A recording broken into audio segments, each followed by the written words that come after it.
The Orient Express stopped here, in the heart of the old city.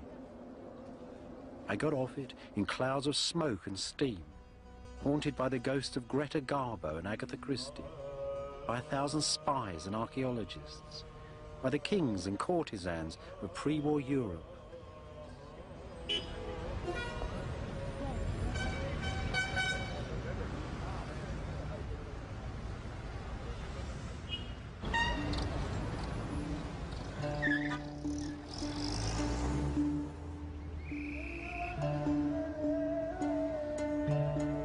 Istanbul, one of the very greatest of Islamic cities, with the monuments of the conquering Turkish sultans who had ruled here since 1453, dominating its skyline.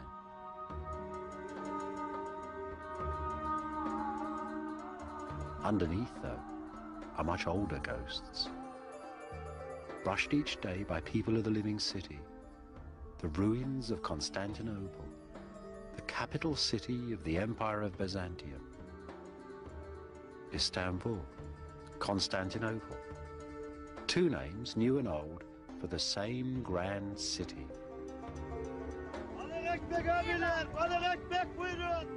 16 centuries ago, in the year 330, the Emperor Constantine, the first Christian Roman emperor, chose this city, then a small Greek town, to be his capital.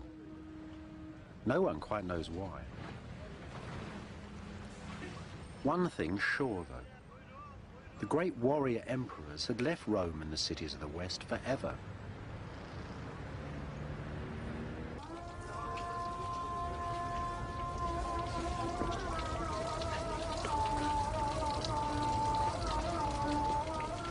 This mosque, the mosque of the Turkish Sultan who conquered the city, is built straight on the foundations of the most ancient burial church of the mysterious emperors of old Byzantium. What then was this most ancient, half-forgotten empire? The Empire of Byzantium. Byzantium. That magic, spicy word. Now, imagine that the empires of Greece and Rome had never died, but had been fused together in a single empire set between the East and West.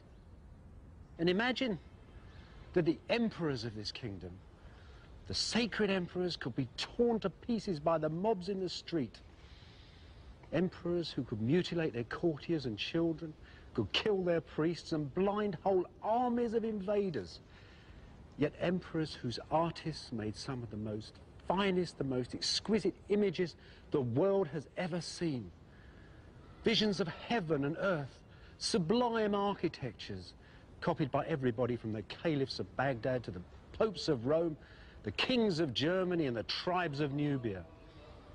Visions of heaven's order and earthly power that still lie deep within the modern world. Just as this mosque, the Conqueror's Mosque, stands on the ruins of Byzantium, so do we all.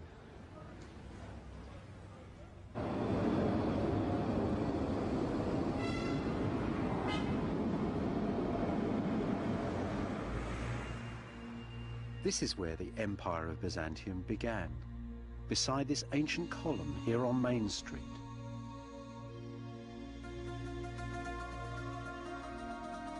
A lonely ancient relic in a modern city. In the year of our Lord 330, on a lovely May morning, a great procession came down this road. It was the highway of an ancient city called Byzantium, and the procession was led by the great Roman Emperor Constantine. And he'd brought with him a bunch of priests, pagan and Christian ones, and they were all holding an incredible collection of relics. There were 12 baskets filled with crumbs, the residue, it was said, of our Lord's miracle of the loaves and fishes. There was the very axe that Noah made the ark with. And there was a statue that the emperor himself had brought secretly from Rome, a statue of the Greek god Pallas. And at an exact moment prescribed by astrologers, They buried their relics just over there, at the foot of the column. 7 drums of porphyry brought from the Egyptian deserts. And Constantine renamed the city Constantinople and claimed it as the capital of his grand new empire. You know, over the years, the column itself came to be seen as a relic. And the Byzantines, that's the people who lived in this city, called it Christ's nail, because they thought that the great golden statue of Constantine upon the top had something of one of the nails from Christ's crucifixion built into it. And every year on the New Year's Day, that's the 1st of September, the Byzantines turned up at the bottom of this column and sung hymns to Saint Constantine, the founder of their city and the mighty empire called Byzantium.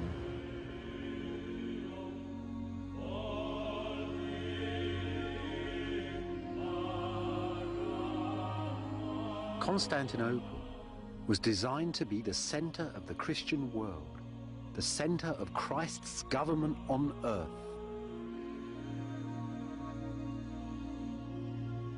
These great cups were made to hold the mystery of Christ's blood inside the city's churches.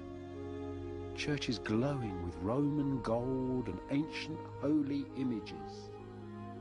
Images that for 1,000 years flooded right through Europe and the East.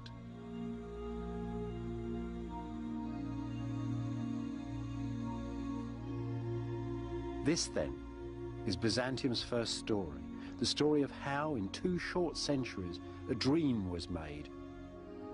The dream that was Byzantium.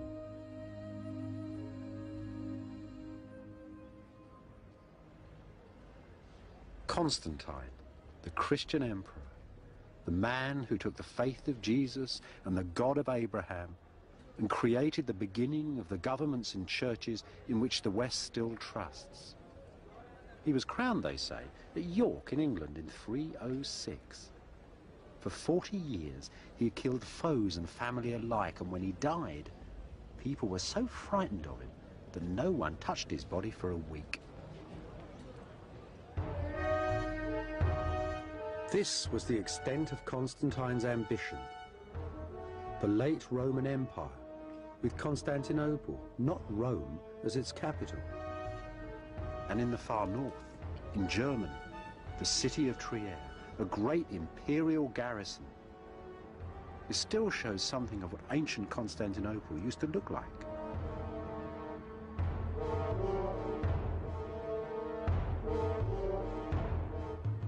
The city gate, still guarding the main road into town.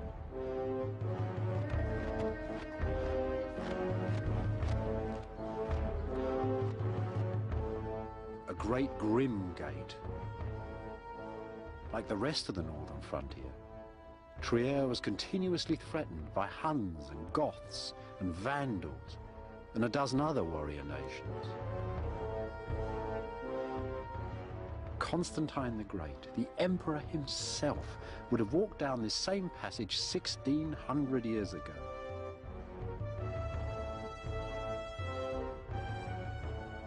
These vaults and arches are the architecture of his time.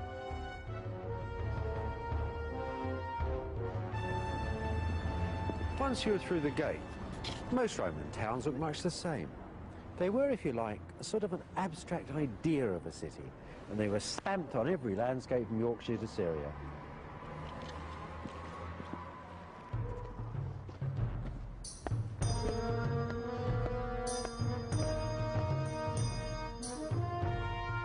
You can still sense their design in 1,000 old world cities, and in the New World too.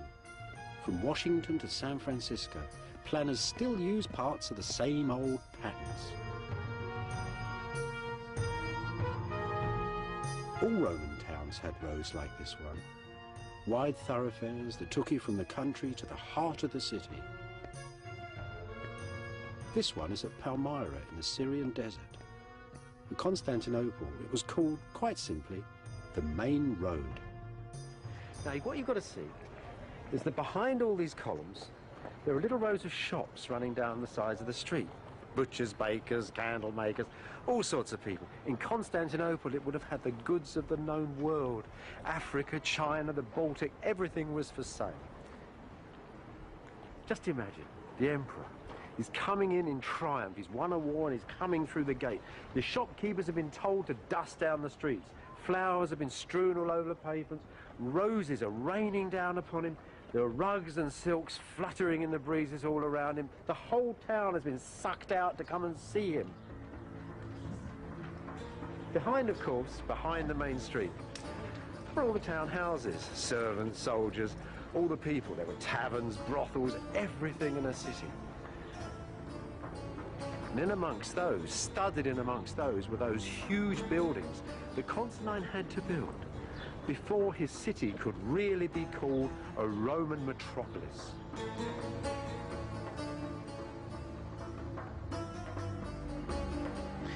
It's only a little building, but it was actually the heart of ancient Palmyra.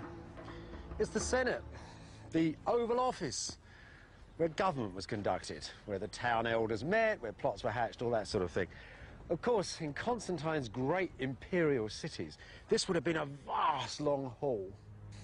And quite often, in the central hall of government, great Constantine himself would have sat, where now the altars of Christian churches stand, because this is basically the same building. In the year 360, Constantine's son built a magnificent church at Constantinople, especially for the drama of imperial communion. Next door, those same pious emperors built a giant racetrack, the Hippodrome. You can still see part of its outline in the streets. And here at last, around this old Egyptian obelisk, you can discover something of the atmosphere of ancient Constantinople, the heart of old Byzantium. This stone's like a giant mirror, reflecting all the life that once went on around it. There's the emperor and his family, Constantine's successors, come to the royal box to start a chariot race. There's the obelisk in the middle of the racetrack, and the chariots too, 8 of them running all at once. You need a lot of luck to win. This place wasn't just a racetrack, though. This is a place where people met the emperor and his court. It's the air, the space of Byzantium. 100,000 people roaring as new emperors are presented to them, as captives from foreign wars are brought and thrown at the feet of the emperor. It's the old parliament. It's the real heart of Byzantium. And that scene there, where have you seen it before?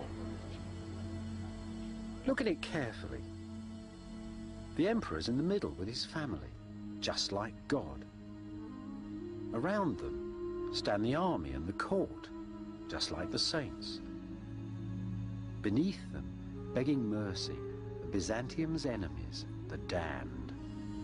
It's a grand last judgment right here on earth, with the emperor playing God. So that's it, really. The emperor brings happiness and harmony. The theatre brings luck and victory. This is the center of the world, an image, you might say, of heaven on earth. So if we'd have pushed open the gates of the imperial palace that once stood beside the Hippodrome, we'd have really been opening the earthly gates of paradise.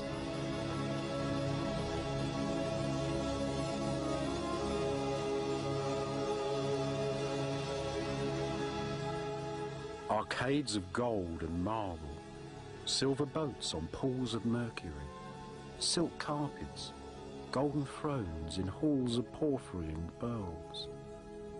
All are gone. Only echoes of them still remain in Syria and Italy. Once, though, Constantinople held the palace of all palaces, the palace of the Christian Empire.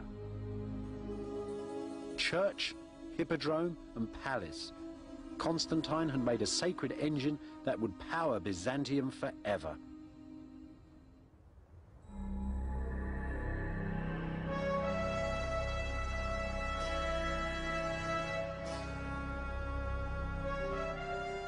To protect the holy city of Constantinople, the emperors of Byzantium built the largest city walls in all the world. Armies that controlled the lives of millions rode from these gates, and through them passed the produce of an empire.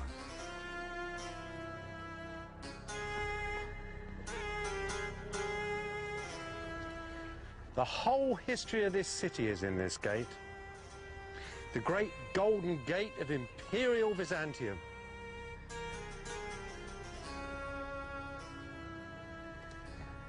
You see that great high span at the top? That was once open to the skies. For 600 years, emperors and armies rode through that gate in triumph, coming back from wars against the Persians, the Arabs, the Bulgarians, the Russians. Then there was an earthquake. The gate was blocked. And that final gate at the bottom, that even a cavalryman couldn't come through on a horse, that gate was built in the final years of Byzantium. So this is a magic gate. It's a gate of legends. They say its wooden doors were covered with sheets of gold to give the gate its name. They say that the very last emperor, killed fighting on these walls, is buried beneath these stones, waiting for a call to take the city once again. So it's a gate of legend, but above all, it speaks of imperial Byzantine power.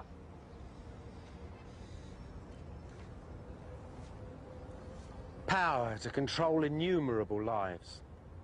You know, there are thousands of blocks in this gate, and each one of them, each tiny mark upon them, made by an individual human hand.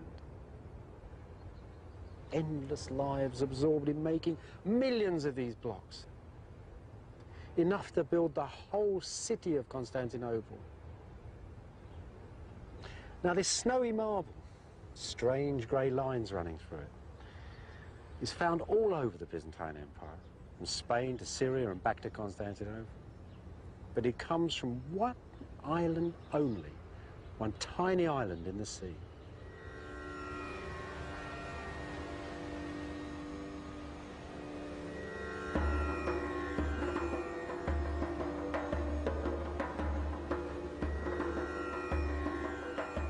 Southwest of Istanbul, 3 days sailing on an ancient slave ship, is the Isle of Marmara. Its very name means stone.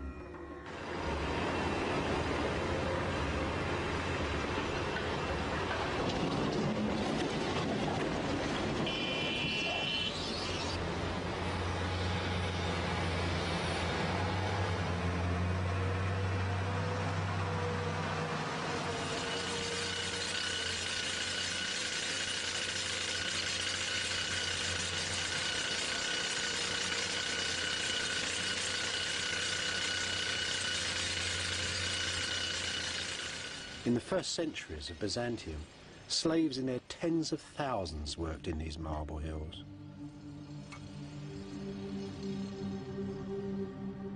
How the Byzantines love marble.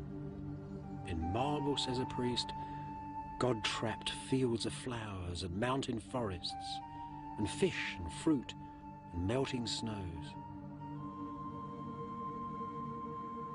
The ancient blocks still strewn across the quays hint at the frantic energy that was once used to move their precious stone. Still inside the modern quarries, an ancient stone that weighs around 100 tons, part of an enormous column to memorialize the military victories of Byzantium. If it were finished, it would have had a spiral staircase cut in it, and rows of sculptured soldiers on its turning surface.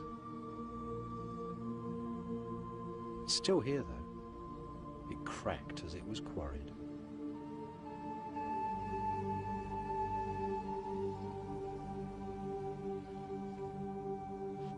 In ancient times, these quarries were called the quarries of the Mother of God.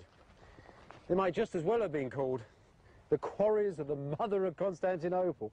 The whole city was made here, and it was prefab city. It wasn't just sent off in blocks. Everything was finished. If these had been finished and gone to Constantinople, each one had been lettered. It had its exact place in every one of the ancient buildings of the city. This, for example, is the very tip of a building that would have looked like a Roman temple.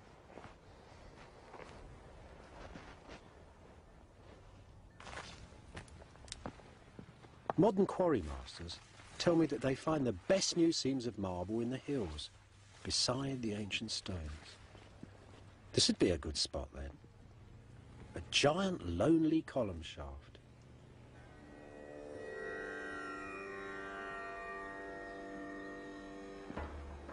I've seen that same shape, so-called peacock's feather pattern, cut on a broken column, lying right on the main street of Old Istanbul.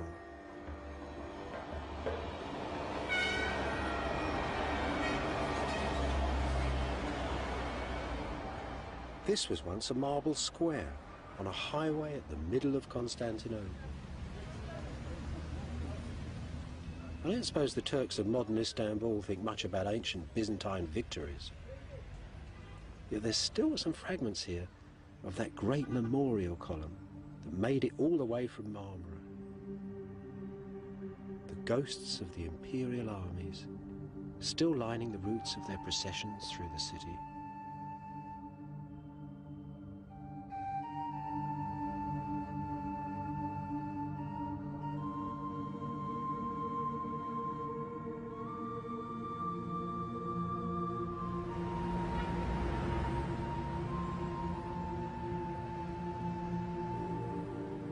Just as all the ancient roads and sea lanes ran through the empire to Constantinople, so did the rivers of the region, channeled into great aqueducts, bringing treasured water to a thirsty city.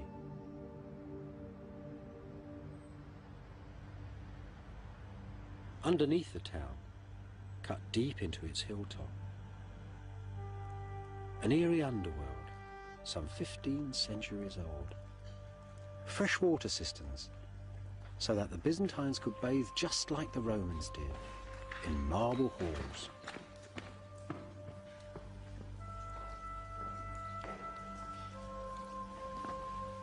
And everything made with the dazzling technology of ancient Rome, father of Byzantium. Marble columns, high brick vaults, the dark forests of Byzantium beneath modern Istanbul.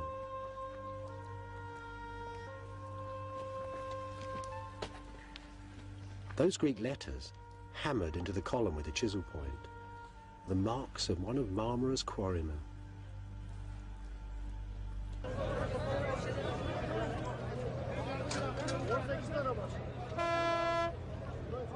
Food, too, flooded into the enlarging city. What a vast logistic exercise, an earthly miracle, supporting Constantinople's 500,000 people, Europe's biggest city. And everything, of course, by hand. There was no food industry.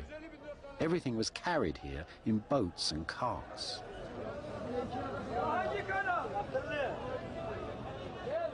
The finest fish, the Byzantines believed, were caught beside the emperor's palace, between the rising of the Pleiades and the setting of the blood-red star Arcturus.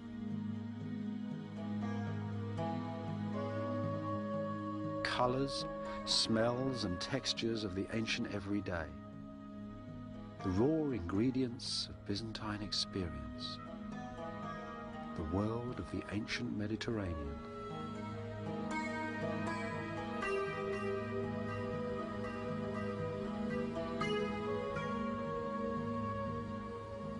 Just like the people of modern Istanbul, the Byzantines loved fresh bread and fresh vegetables. Well, the bread, at least the grain for it, they brought from their province of Egypt. The vegetables they grew themselves, in little plots beside their houses in the city, in fields in a great green swathe that ran for mile upon mile down the walls of the city. And here's still a bit of it today, growing more or less the same crops. Look at the garlic, the onions, the dill they used to flavour fish, especially those heavy yellow fish soups they so love.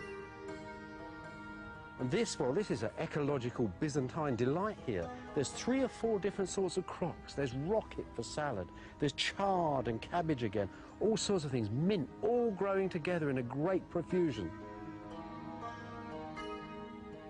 And at the end of it all, lettuce to calm your stomach. So when the peasants in the fields just stop there for a moment and straighten their backs to watch the lords of Byzantium, those great history makers, riding by, they too could think, we're not having such a bad time either.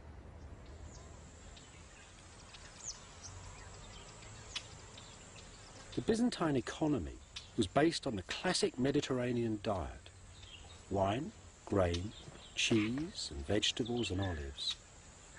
Olive oil was a staple. It was Byzantium's fuel. It lit streets and homes and lighthouses. It oiled carts and cured baldness. And it was used for cooking. In its first centuries, Constantinople's oil came mostly from northern Syria. This is a wonderful thing. It's a piece of Byzantine industrial archaeology. It's a factory for making olive oil. This is a marvellous little place. I'll show you how it works. It's very sensible, very logical. The olives were picked from the trees. They came down that little street in wagons. They were tipped down through a window, and they fell into that trough down there. They were then scooped out of the trough and put into this mill. This is a great oil press for the berries. You see this drum? There were 2 of those. They fitted on end in here, side by side. A bar went between them, and 4 or 5 men pushed round the outside and reduced the olives, the skin, and the stone into a sort of horrible, messy pulp. That then was taken out of there and laid in these circles here. Now, this thing in the wall here held a great beam that ran through the air. And hanging above this was a huge cylinder of stone. And that then was slowly dropped onto the massive olive paste, and the oil dripped down into these tanks. Not the end, because this, after all, although it's cold pressed, is actually a very impure oil at this moment. So they take it out of here, and they put it into this tank here.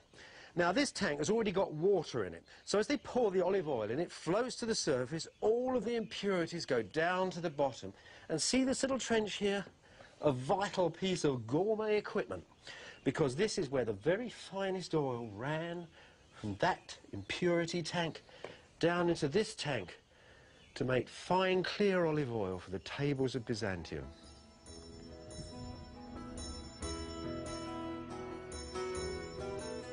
This is Sigilla, one of 300 ancient Syrian villages with Byzantine olive groves.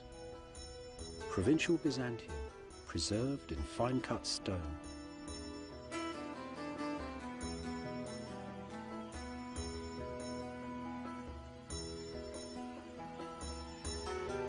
Just off the main square is the public bathhouse, forerunner of the Turkish bath. St. John cast whores and devils out of one of these.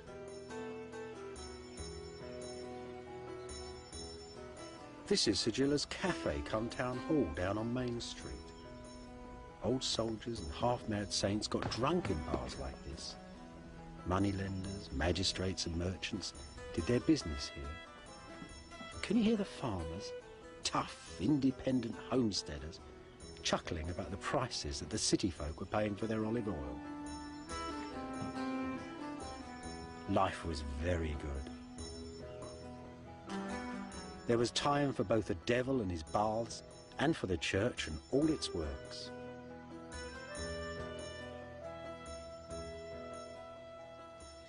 If you'd have come up this path 1,500 years ago on the 1st of September, you'd have been accompanied by thousands of people shouting and singing praises to the Lord.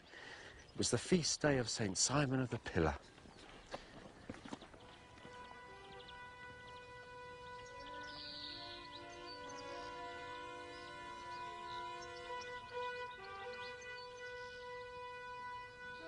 The first place these processions came to was this great baptistry. 10,000 people, whole cities full, had been baptized in this room in a single day.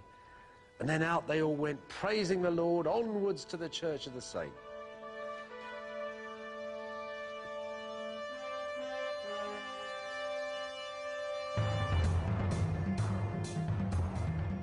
It's Roman architecture still, of course.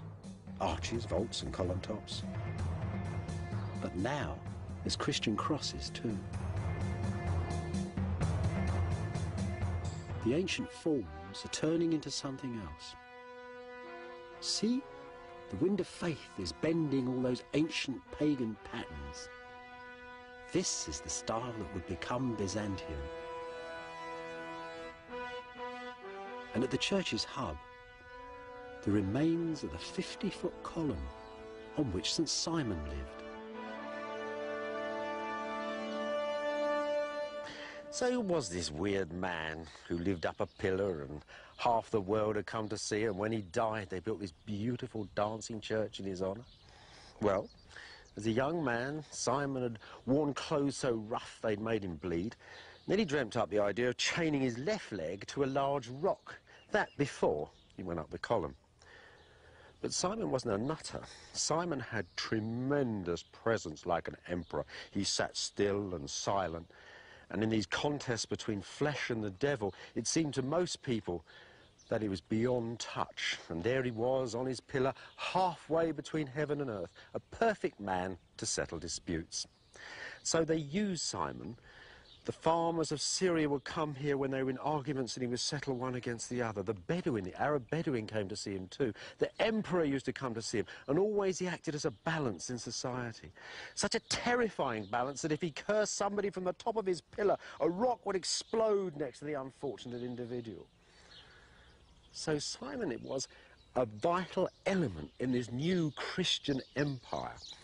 An element which somehow had taken the old stern order of the Roman age and left it halfway between heaven and earth.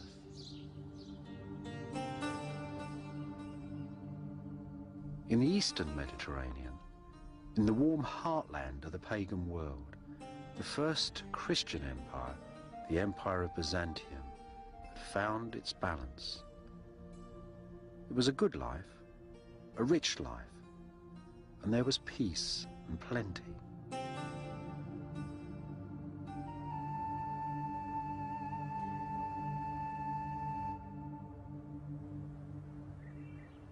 You know, it always strikes me as funny when people talk about the fall of the Roman Empire. After all, standing here in Constantinople, it just got richer and richer and richer. Didn't fall at all. I suppose really it's because Rome fell. In fact, Rome didn't fall, it just got poor. Constantine had moved the capital from the great old cities of the west to here in the east, and with him moved the government, the generals, the artists and the architects. Everybody who made the empire moved with him. So in 475, that's 25 years after these walls were finished, the last Roman emperor of the west, a young man, a junior emperor, sent the crown back here to Constantinople, to New Rome. This was the new city. And I suppose really the story about the fall of the Roman Empire, that's the Western Empire, was really invented in the Renaissance by the popes, who really wanted to get the idea of a pagan empire falling and the Christian empire of the West rising. They're good propagandists like Raphael and Michelangelo to budge them on their way. But the truth is, the real truth is, that old Rome, ancient Rome, had been modelled on the great cities of the East, on Antioch and Alexandria, all those great marble cities. So when you say Rome fell, it didn't fall at all. It simply went back home again.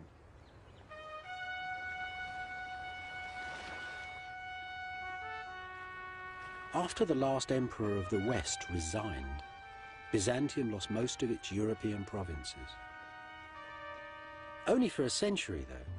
By the year 555, brand new Byzantine armies had ruthlessly reconquered some of them. And in northern Italy at Ravenna, they left triumphant decorations in this church as their memorial.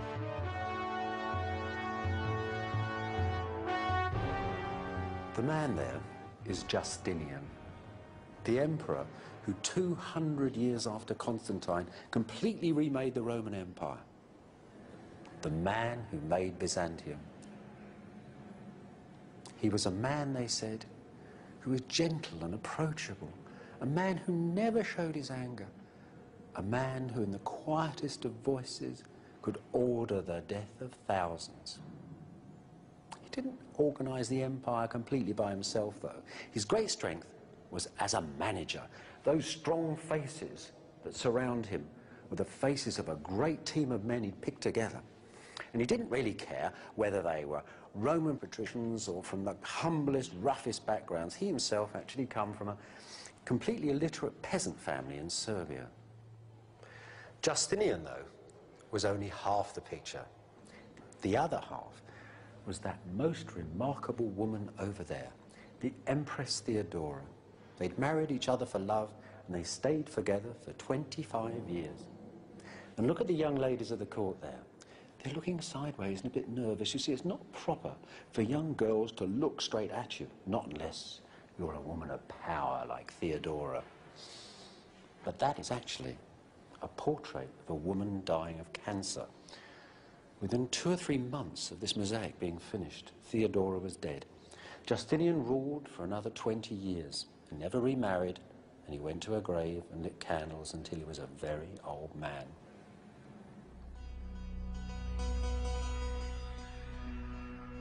Though Justinian and Theodora restored the Roman Empire, this was no longer the ancient classical world. They lived in a different age, spoke Eastern Greek instead of Roman Latin, and viewed the world in very different ways.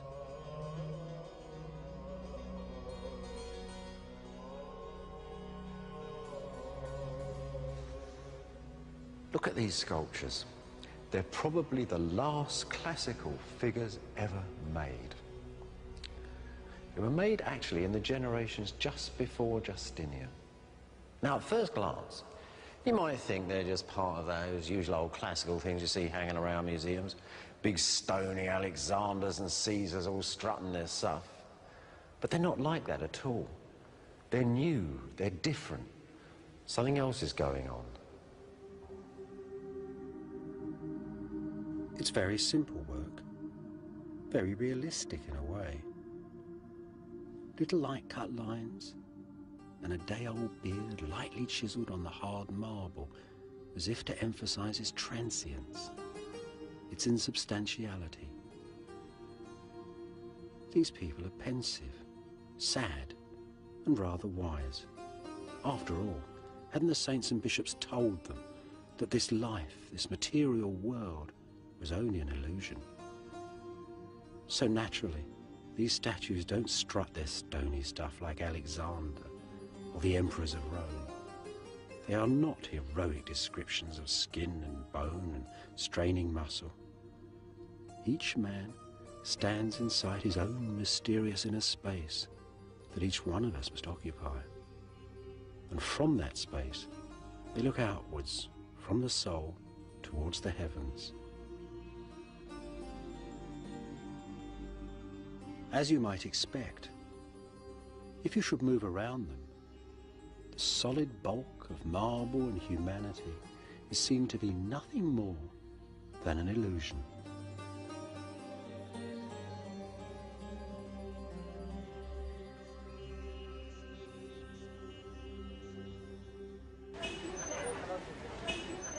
These brand new people, though, were clever and inventive too. Many of them were drawn here, to the center of the empire. Most of Byzantium's brightest brains were packed into these tiny streets and apartments that surrounded the palace complex in Constantinople. There were people here come to seek their fortune at the court from all over the empire, from Spain, from Egypt, from Syria.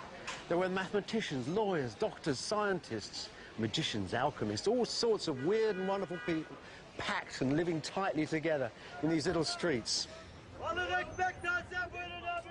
In the 520s and 530s, there was a great excitement bubbling up inside this unique community. Justinian and Theodora had planned to build new palaces and churches such as the world had never seen.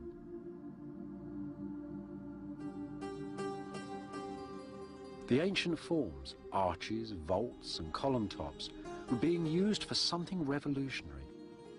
Something that will be echoed in 10,000 different churches for 1,000 years and more.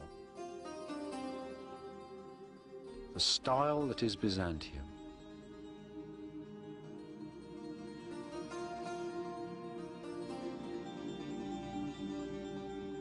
This seaside church, set right beside the palace, was made for some of Theodora's favourite priests. It was probably the work of one Anthemius, a famous physician and mathematician. This was where the style began.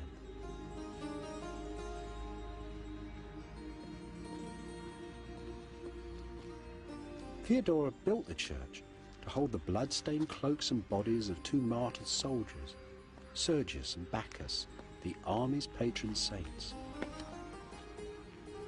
Now it's a mosque.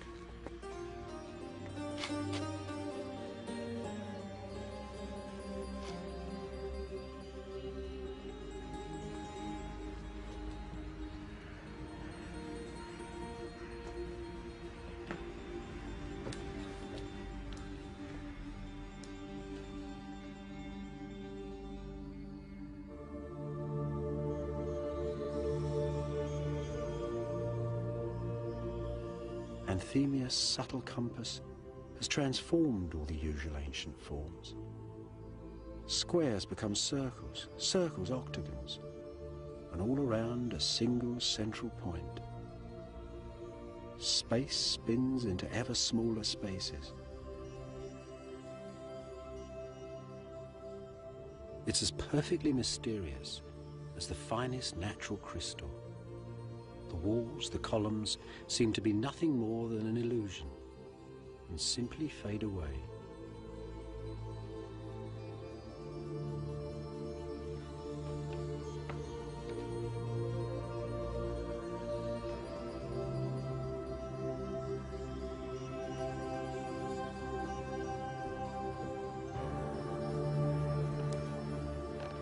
Just look at that great big glorious dome, like a huge melon, divided into 16 sections and held by 8 wonderful swinging arches on those extraordinary V-shaped pillars and 28 columns through the church.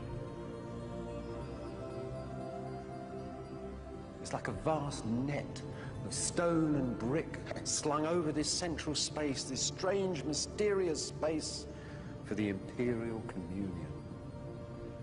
It's a wonderful piece of architecture, and it solved all sorts of problems that you can't even see. You see, those low domes exert tremendous pressure, and there's a force in this building to push the bottom of it out so the whole thing comes crashing down. Now, Anthemius, like every other architect, has used stone here as lintels and beams, as stress and strains, the old way of doing things. But he's come up with a brilliant idea to hold the church together. And it's this cornice. This huge, beautiful marble cornice with its inscription to Justinian and Theodora. This isn't just here for decoration. This links the church in a chain. It binds the stones together. A great necklace for the church, brought from a shining island in a bright blue sea.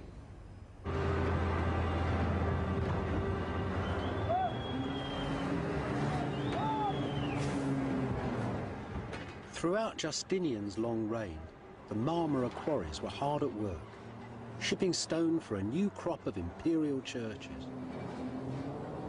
This was building on a grand scale, churches for every country in the empire.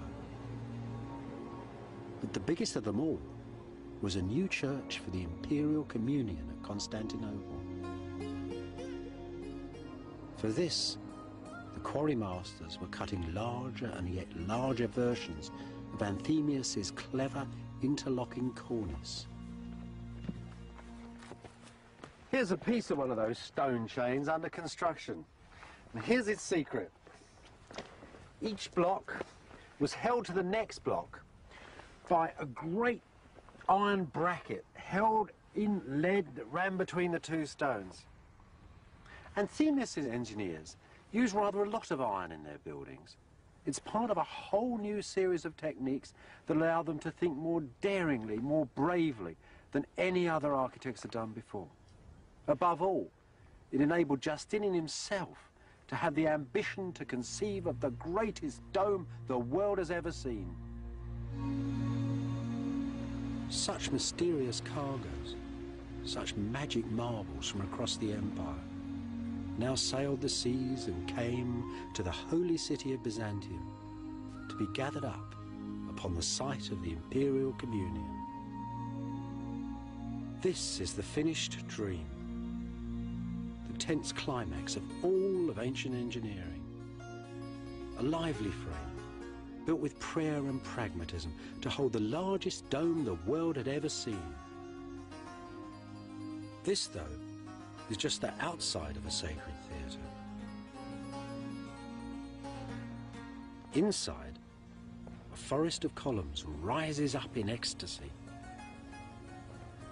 The walls, glass and gold and marble, light and dark, insubstantial and illusory, seem to simply fade away.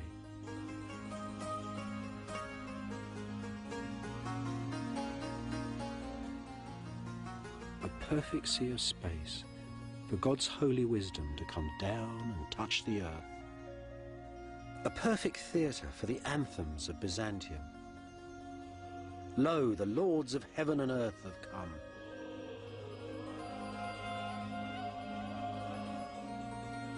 Blood-red columns of Egyptian porphyry were taken, so it was said, from the Temple of the Sun at Rome. The church's wooden doors from Noah's Ark. The building's bronze was stripped from the temple of the goddess Artemis, one of the 7 wonders of the pagan world.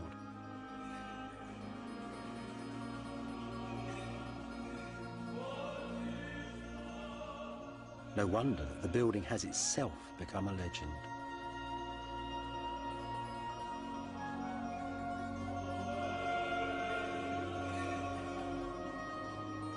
Poets said the church combined the size of sunset and the scale of quarries, the hues of birds and fish and precious stones, all the textures and experience of that ancient everyday. The living pink of baby's fingernails, the rising of the bright red star Arcturus.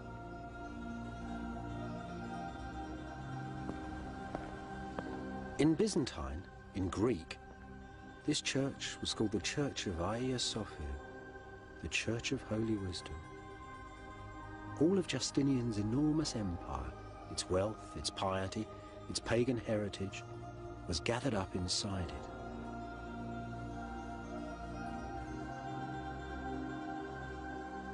Throughout the next 9 centuries, this vast old building stood right at the centre of Byzantium, a symbol of its true destiny on earth. And on the last day of Byzantium, the emperor and his troops came here to pray before they walked out onto the city walls to die. For these were the vaults that held the dream that was Byzantium.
Pictures of Mary, Jesus and the saints.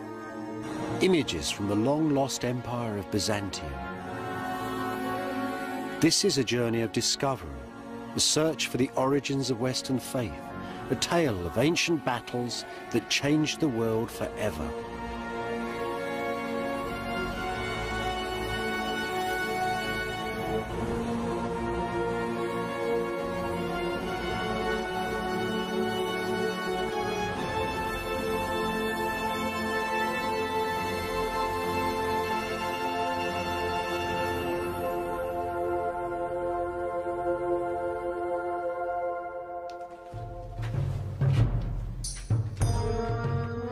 Born of the Bible and the pagan Roman Empire, Byzantium still stands at the heart of the modern world. Its ideas of heroes and of villains, of government both good and bad, and the right of law. All the cities of Byzantium held holy images within them. Sacred pictures, it was said, that came from heaven. They were carried into battle. People died to save them from destruction. This is their story.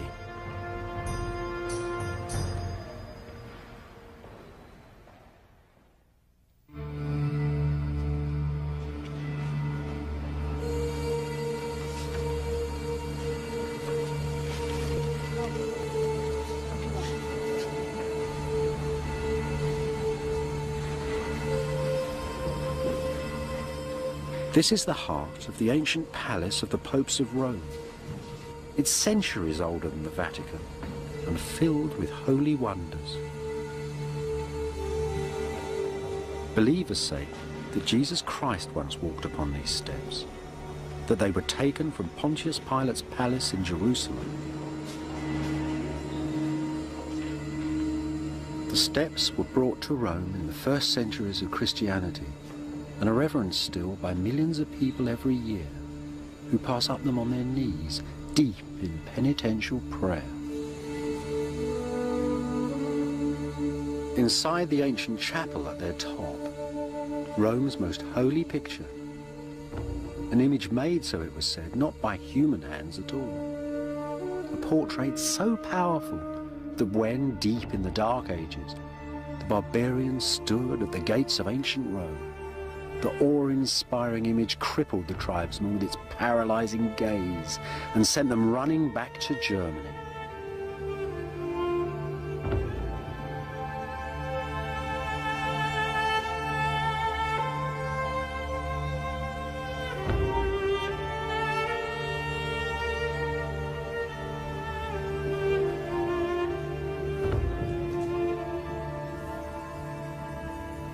The painting's entirely encased in silver. The nearest you can get to it is that little face on the top, which is actually painted on linen and lays right on the ancient panel. And that type of face, a round one with dark hair, is probably the nearest you can get to an authentic portrait of Jesus. The original was said to have been painted on the walls of Pontius Pilate's palace by the first Christians. The real painting, underneath, it's been entirely washed away 1,000 years ago. That doesn't matter, really. This is more than a picture. It is literally a window into heaven, a link between divinity and the earth. The Romans call their painting the Acheropita, an ancient Eastern word that means a picture made in heaven. It was actually made in the 7th century in the Empire of Byzantium, part of a standard set of pictures of the people of the Bible. All those images come from the East. They're our most basic images of kings and gods and governments, of heroes and mothers and villains, all those types we take for granted. And their story of how they got from the East to the modern West is an astonishing tale. They've come through fire. It's a story of blindings and hatreds and the light of faith. It's our story, and it's a part of the story of Byzantium too.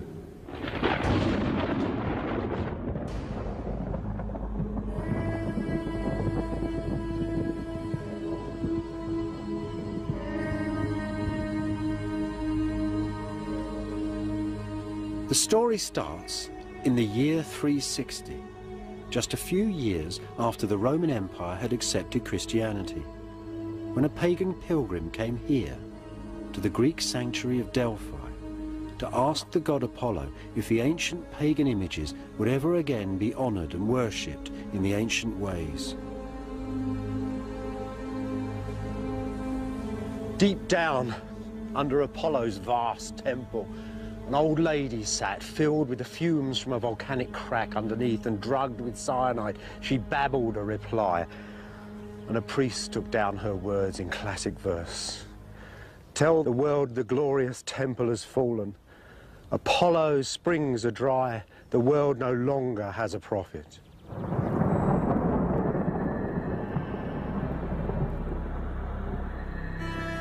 Using the signs and symbols of the ancient gods, Apollo's priest had just announced the ending of the pagan world.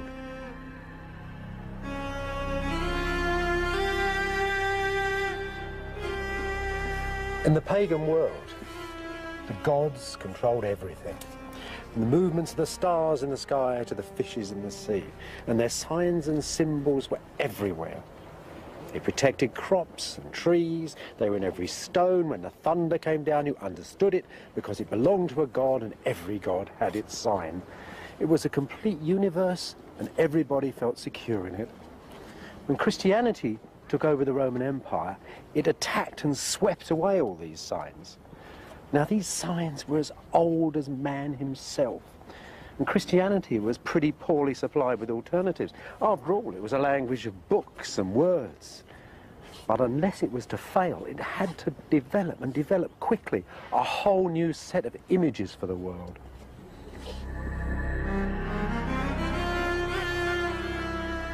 The trick, the genius, you might say, wasn't just to swap this ancient chaos of 10,000 pagan signs and symbols for a single set of Christian images, but to find a quick way of spreading these Christian images and pictures right through the ancient Mediterranean. Books. Books were the answer. Books were invented at the same time that Christianity started. Before that, there were scrolls. Now there were pages. This is a copy of one of the oldest books in the world, from the first centuries of Christianity. Look, if you flip through it, you see pictures. They're illustrating the narrative. If that had been a Christian book, it could have gone from one end of the Mediterranean to the other and taken a whole set of Christian pictures, a story for the walls of a church. Well, that's just a copy. These images, these ancient images, are so precious that real books of that age, from the 5th century, some of the oldest pictures in the world that have come from books, are now not in books but trapped in glass. Look. Here is Jupiter. This is a pagan book illustrating pagan poetry, and it's a picture of Jupiter, the king of the gods, and he's got a halo, just like Christian saints will have in their pictures. And he's holding a globe, just like Christ will in 1,000 churches. And he's sitting under the ark of heaven, as Christ does. And he's king of the stars and the moon and the sun. This is a pose which says to you, king. You can't have Jesus king of the world unless he looks like a king. That looks like a king. That's where they're getting, as it were, their iconography from, straight from the pagan faith. Now look at this. Here's another one of these very precious ancient illustrations, really the roots of our Western art. Think of that.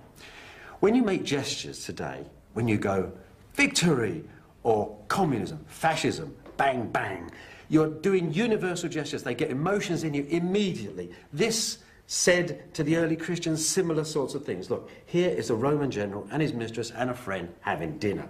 They're sitting round a table, they've got halos on. Everybody would know this was an imperial table. There's a way of drawing tables, even with a fish on a plate in the middle. You'll see that in churches. You'll see that same image, except there it becomes the Last Supper.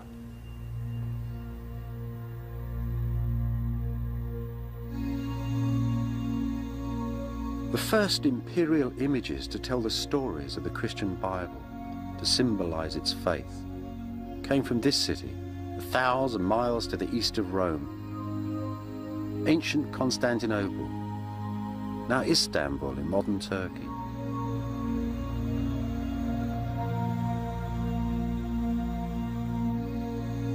The Emperor Constantine the Great dedicated this column when he founded Constantinople in the year 330.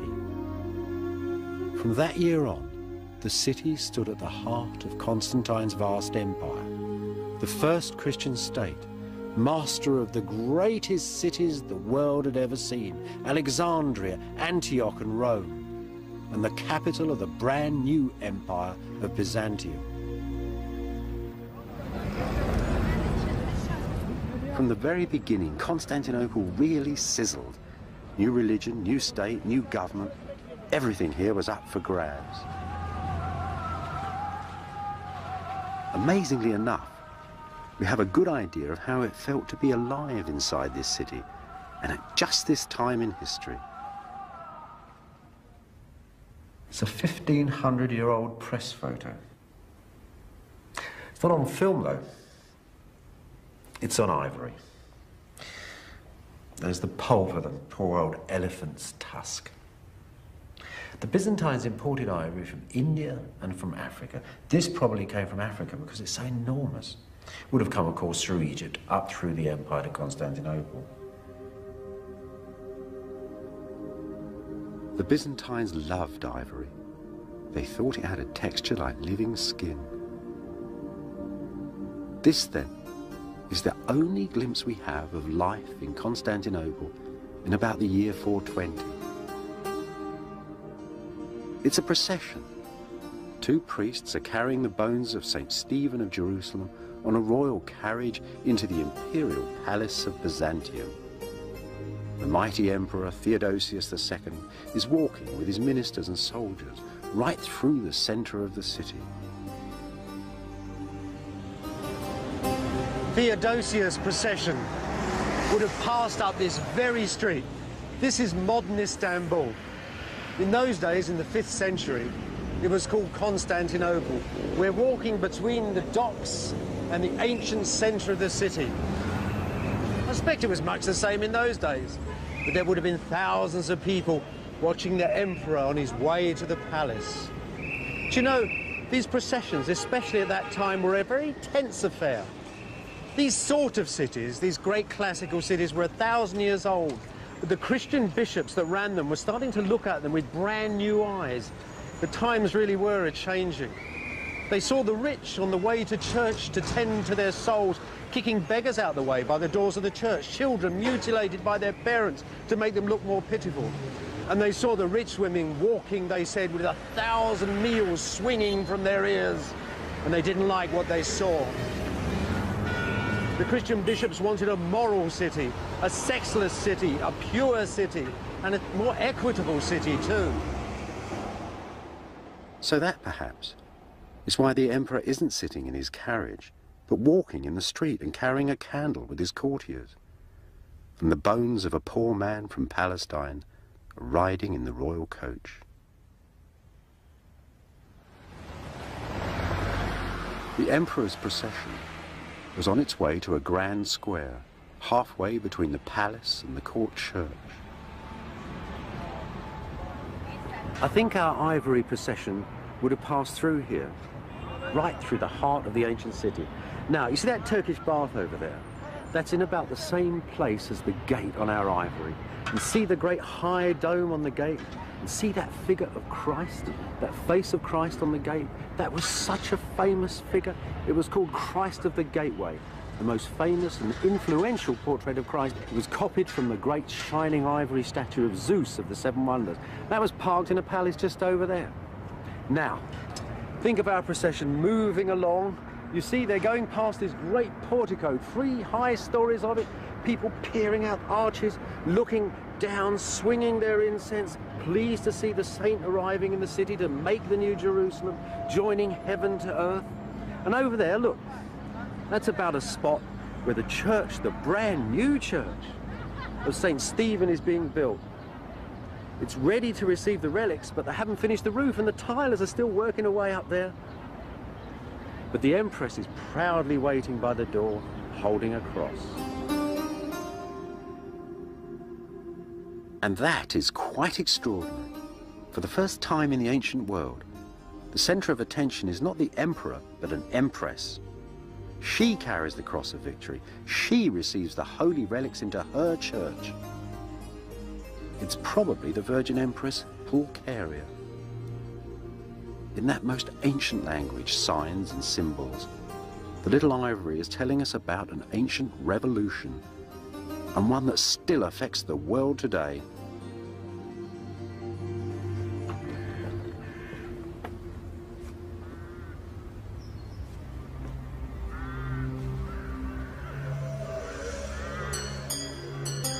In the first years, many of Christianity's most famous pictures were made here, in the grounds of the great monastery of St. John Studios at Constantinople.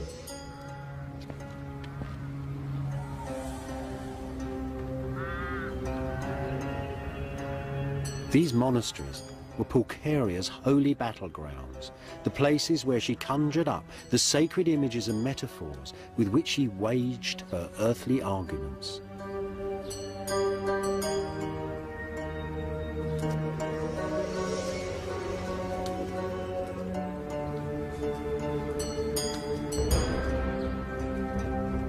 At the center of this ancient image factory, one of Constantinople's oldest churches, where the sacred signs and stories were put to powerful use.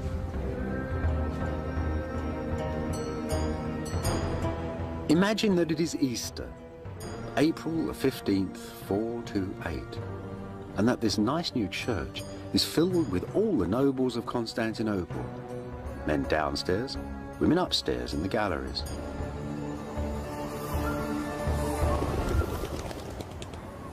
Suddenly, there was a great hush. The imperial guard and the emperor and all his family have walked into the church. Now, in the middle of these churches, there's a stone pulpit. For more than a century now, preachers have been giving fire and brimstone from these pulpits, using all the language, all the signs and symbols of the Christian faith and the ethics of the Bible. They laid out the whole structure of this brand new Christian empire. And the emperor and his family listened in humility.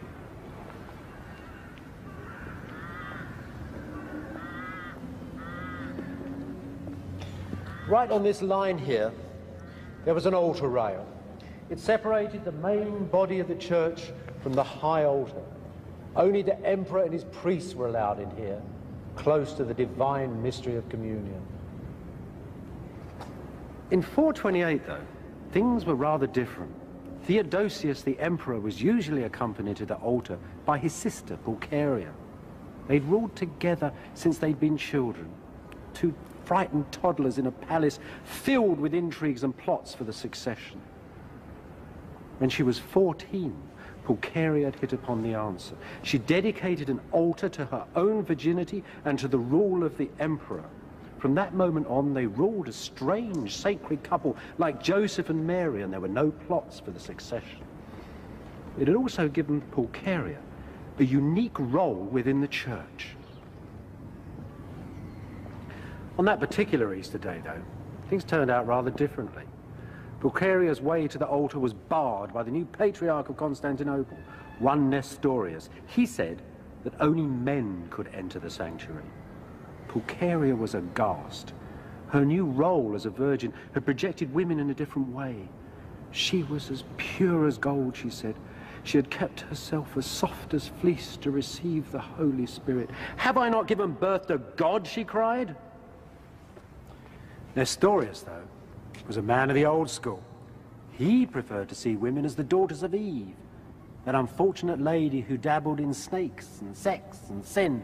"You," he said to Pulcheria, "have given birth to Satan." And there you have it, really. The three roles of women laid out in the early Christian church: sinners, virgins, and mothers.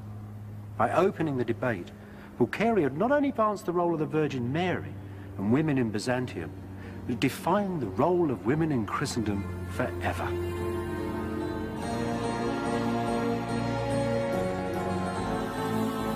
Encouraged by Pulcheria, the next full council of the church declared Mary, the mother of Jesus, to be Mary, the mother of God. It was a defining moment. Nestorius' challenge to the Empress Pulcheria was now seen as an insult to the Virgin Mary.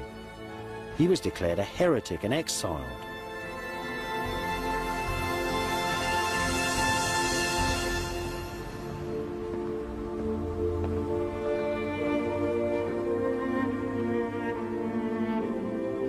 Thanks to Pulcheria, the family of the Emperor of Byzantium had become a mirror image of the Holy Family in the court of heaven.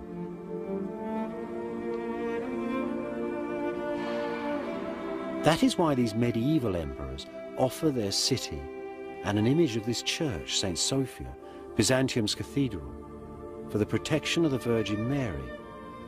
Christ's mother is their mother too.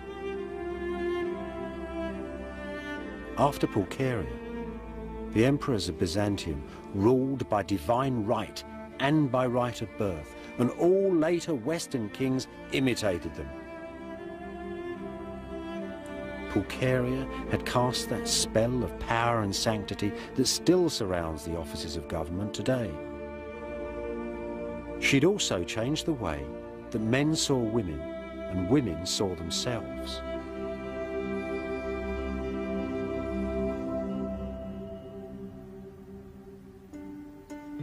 Once more, ancient images tell the story.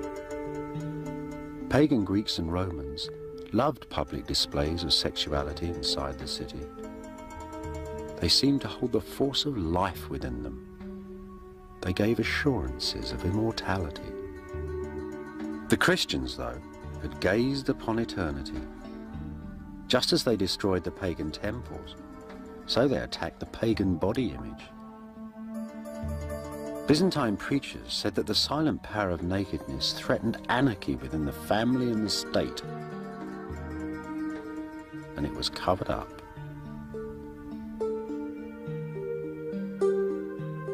Women like Pulcheria, who once had flaunted wealth and beauty at the public baths, now lived regretful, celibate, in hermits' huts inside their marble palaces. No longer was each man an Alexander and every woman Venus.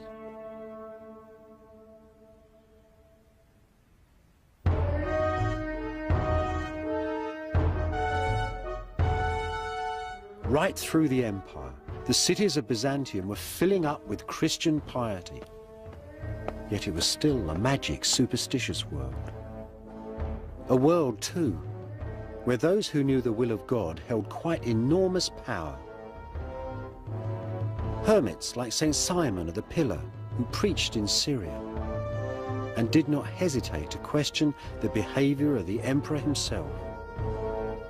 Since you have become arrogant, O Emperor, and since your heart has forgotten the Lord your God who gave you the imperial crown and the imperial throne, and since you have become a friend of the feckless, faithless Jew, then know this: soon you will face divine judgment, and then you will raise your hands to heaven and moan. Impiety, then, brought down the wrath of God. Piety, on the other hand, brought prosperity, good government, and victory too. The preachers kept their eyes on the great cities and on the countryside as well. For the people who fed and fueled Byzantium were also at the mercy of the Lord.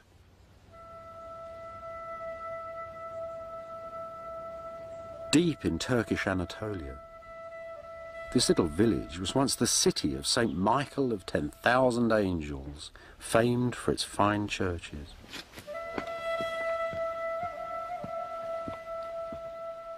In Byzantium's countryside, life was on a knife edge between prosperity and starvation, between flesh and the devil. Magic stones still eased the pain of reaping and of childbirth. Magic images, half cockerel, half snake, all dressed in armour, still kept the evil eye at bay. Byzantium was built on the memories of this pagan past, sometimes even from the same old stones.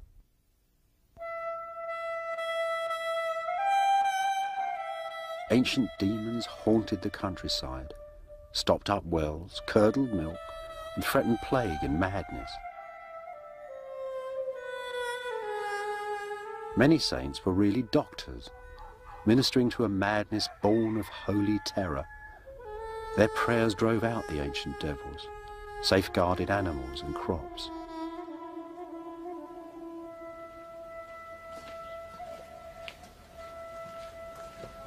For archaeologists, of course, such goings-on are very hard to excavate, yet sometimes there are clues to them, still lying on the swelling earth.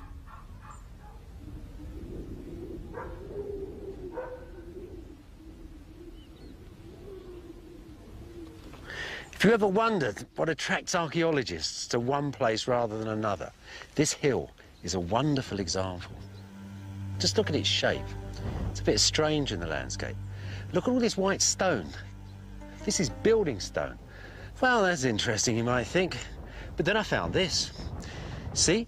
It's a very rare piece of marble, just like the Byzantines used to use to clad the walls of buildings. So it's quite a rich building. Here's a bit of the roof.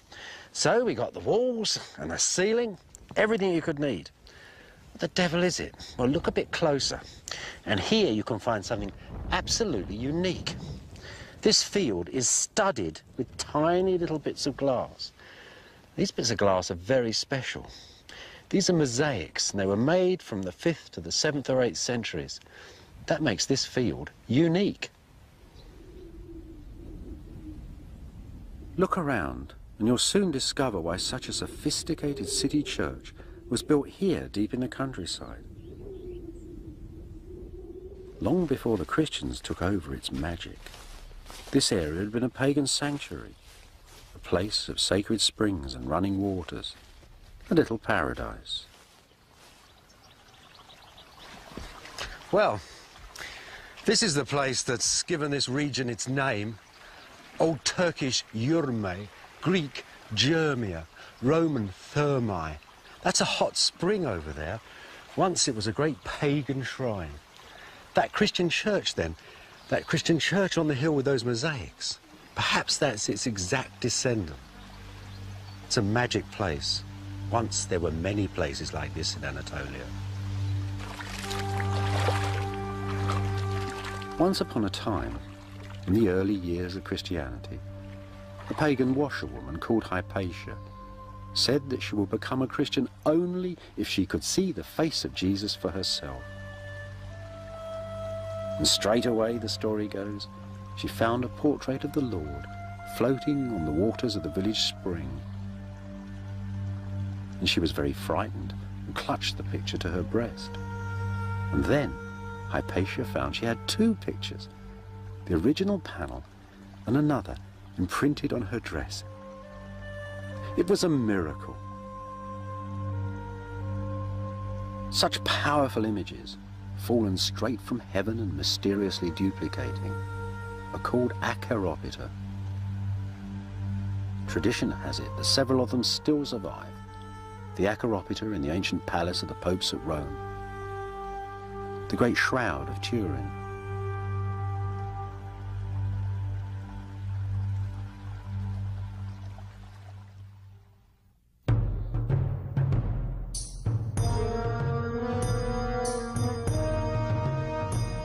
In the 6th century, Hypatia's panel painting became Byzantium's battle icon, a picture to paralyze the enemy with a terrifying gaze. With such miraculous signs and symbols, how could the Byzantines ever lose? Yet lose they did, and with that loss, Byzantium and all its signs and symbols were forever changed.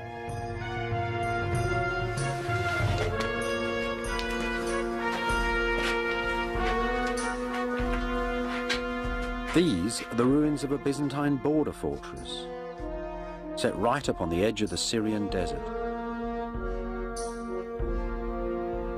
In the 7th century, the east exploded. The Byzantines moved on Persia, and the Persian armies moved towards Byzantium. Vast battles rolled back and forth across these plains for a quarter of a century and more. These magisterial armies with their gold and silver and their standards and their generals and all the panoply of ancient war. And at the end of it, all of Persia was destroyed and all of Byzantium had been sacked except one city, that of Constantinople. And at the same time as this tremendous battle was going on, small tribes were infiltrating up through the empire. One of them brought bubonic plague. It was so bad in Constantinople that 10,000 people a day died from it. The bodies were piled in a fortress and a terrible smell of death hung over the city.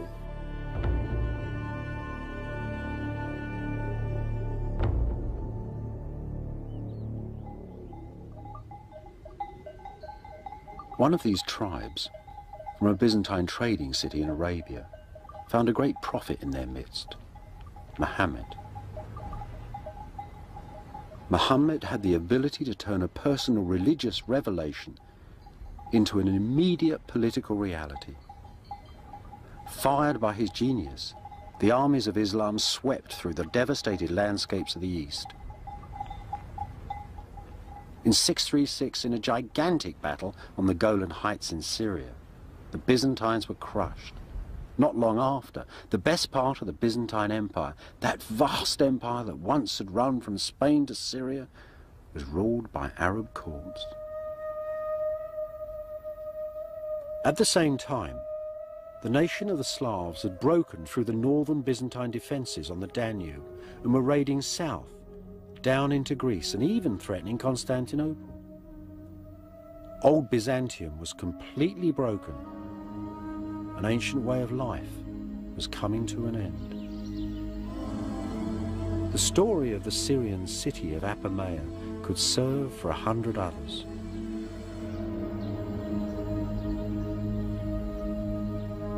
Apamea had been a huge rich city for 1,000 years. In pagan times, it had had a sprinkling of philosophers and fine temples. Antony and Cleopatra came here on their honeymoon. Byzantine Apamea, too, had its share of elegance, of churches, relics and fire-eating bishops.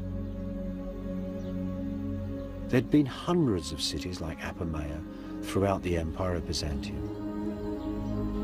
But now, after the Great Wars, they'd all collapsed. It's very difficult to see a disaster in archaeology. Things stop, all you get is ash. In the Byzantine Empire, coinage practically stopped being issued.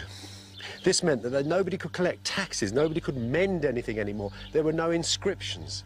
History practically stopped. After the 7th century, the survivors came back into the ruins and started to build little houses and small fortresses amongst the great spines of the broken cities. At that point in the world, Constantinople was the only imperial city left unconquered.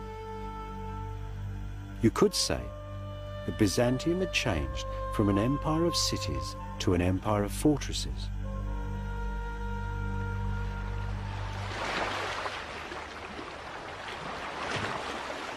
Much of 7th century Constantinople must have looked like this. Old Monemvasia in southern Greece. The city's walls protected refugees from the lost empire, soldiers, craftsmen, landowners. Its churches were filled with images from 10,000 distant shrines. Its open squares and public highways were choking up with curving lanes and little alleyways. The scale of life had changed completely. People now stayed by the family fireside, read books in silence by themselves, cultivated their souls, engaged in clandestine love affairs.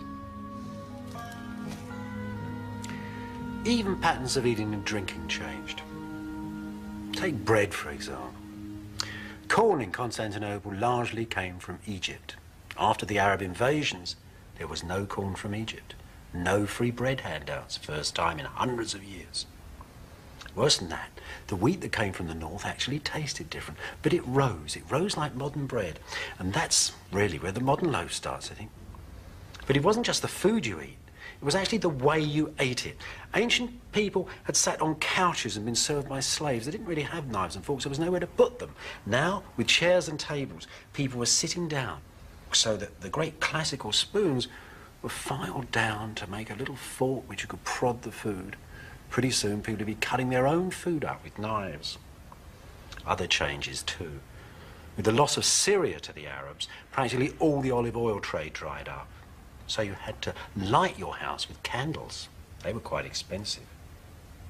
Not so many fry-ups either. There were more boiled foods now from the north. Northern foods called more for beef than pork. The northerners, too, brought different clothes with them. Byzantium was cold. People took up wearing trousers for the first time. And those tough guys from the north with their long hair began to be copied by the Byzantines. If you want to look cool and groovy and wild, you look like a northerner. The old classical world was disappearing. Behind the high stone walls, there was uncertainty and stress and fear. And in the age-old way, Byzantium expressed this change of mood with the signs and symbols of its faith.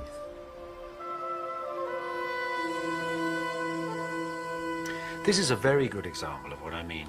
In its day, this coin was absolutely unique. Instead of having a picture of the emperor on the front, it had a picture of the Christ that was over the palace gate. It's extraordinary. Nobody knows why it was done. One sure thing it did. It cut the Arabs off from using it because they didn't agree with religious portraits. So the Byzantine exchequer was sort of shut off from them from this moment because the coins had a picture of Christ on. There's another side to this too. There were lots of Byzantines at the same time who didn't like pictures of Christ. There was a debate broke out inside Byzantium whether it was a good idea or not a good idea to have images. It was a debate that went on with blindings, burnings, maimings and ferocity for over 100 years, and it changed Byzantium forever.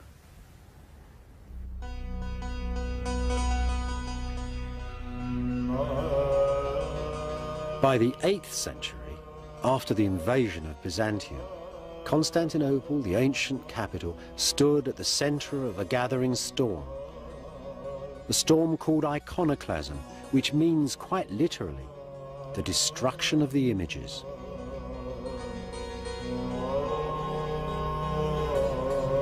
In the year 730, there was a whole lot of agitated people milling around in this square. They'd come here because they'd heard that the emperor wanted to take down the great picture of Christ that hung above the palace gateway.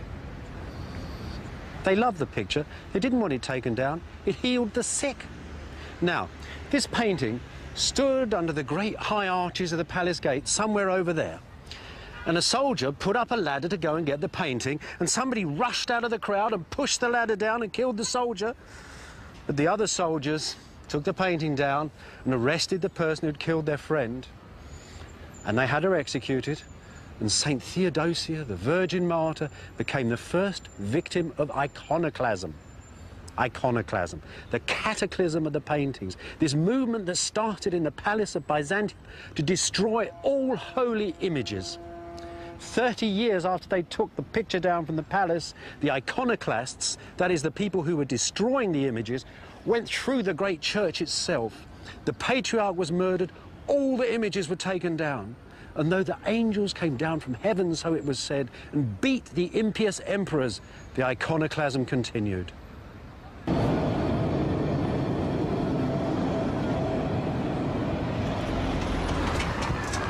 Glass mosaics were pounded into dust, books were ripped apart, wooden panel paintings chopped into pieces, and the blood of the holy images, so it was said, soaked the clothing of the iconoclasts. It wasn't only little things either. The monuments of the city were actually covered in images. This, for example, was part of a great milestone that stood at the center of the city. The emperor decreed that the sacred image of the Virgin that it contained should be scraped away and a picture of his favorite charioteer put up in its place. What on earth was going on?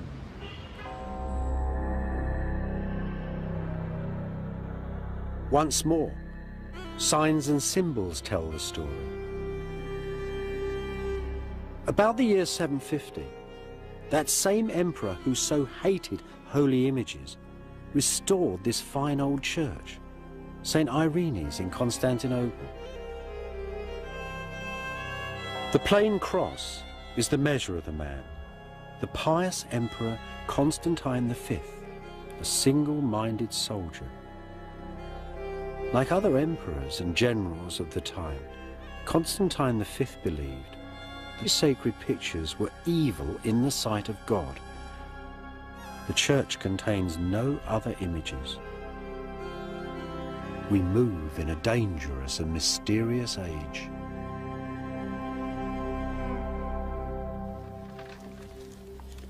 Part of the dark mystery of iconoclasm was actually solved a few years ago in the Vatican Library by the study of this old book.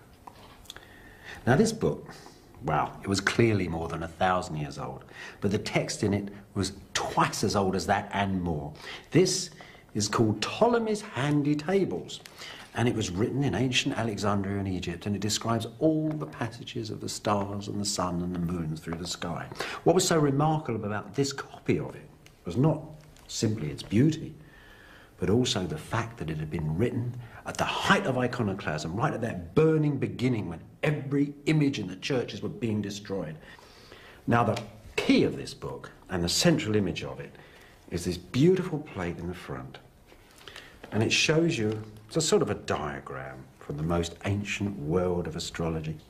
There's the zodiac signs around the edge, all those wonderful old signs, all added together to make a sort of cosmos.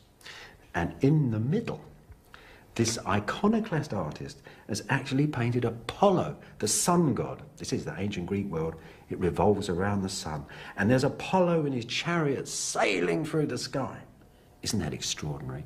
These pious emperors who think so deeply and so hard about Christianity put Apollo in his chariot at the center of the universe. Why didn't they have done that? The truth is, of course, this man is interested in these old pagan values. He's thinking of luck. Charioteers, his favorite charioteers, ran races and won them in the center of Constantinople. The charioteers brought luck and victory to his city, and that's what these iconoclasts wanted. They wanted a pure Christianity, but they wanted that most ancient virtue, luck.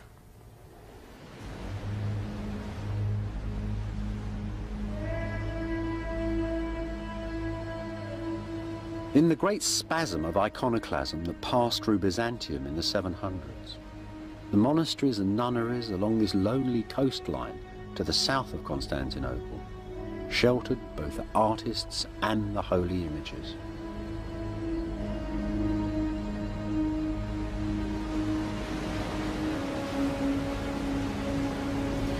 The battle for the icons ebbed and flowed throughout Byzantium like a summer storm. But you know, those pictures never really left the people. They were too much beloved. The monks really fought for them. The monks of the great imperial monasteries of Constantinople, the monks that lived here in this idyllic land along the coast of Marmara, they died for those pictures. There were icons too, even in the royal palace. The ordinary people liked them. The people in the royal family liked them. Constantine V's own son was married to a girl from Athens called Irene, who kept icons in the palace. Now, Irene was an interesting lady. She wanted the icons back. And when her son finally became emperor in his own right, she took him back to the room where he'd been born, a room of shining porphyry, and had him blinded and restored the pictures. That terrible story of Irene wasn't the end of the iconoclasm. 50 years later, they were still torturing people who liked pictures. A painter called Lazarus had his hands forced down on sheets of red-hot iron to stop him painting, and still he got a paintbrush in his crippled hand and painted a new image of the Halcate Christ on the gate of the imperial palace. And that, as the people of the city knew, was the restoration of the pictures.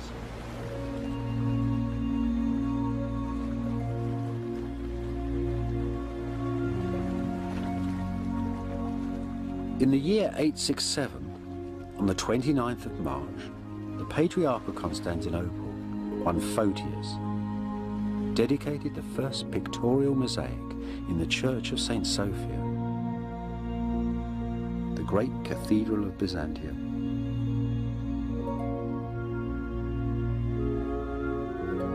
Beside it, in mosaic, was a single sentence. These images that the heretics cast down have been set up again by pious emperors. The iconoclasts had lost the century-old debate. Even in her image, Photius tells us, the Virgin graces and delights. She strengthens and she comforts us. Once again, the holy pictures filled Byzantium with their unearthly presence. In St. Sophia, images of Christ were placed up in the dome and here, above the church's central door, where only the emperor could enter. Not the favourite Western image of a mortal Christ impaled in time upon a cross, but the old familiar figure from the palace gate, Christ of all time and of all places, Christ, Lord of the cosmos. Before this ancient image, penitent emperors now prostrate themselves in awe.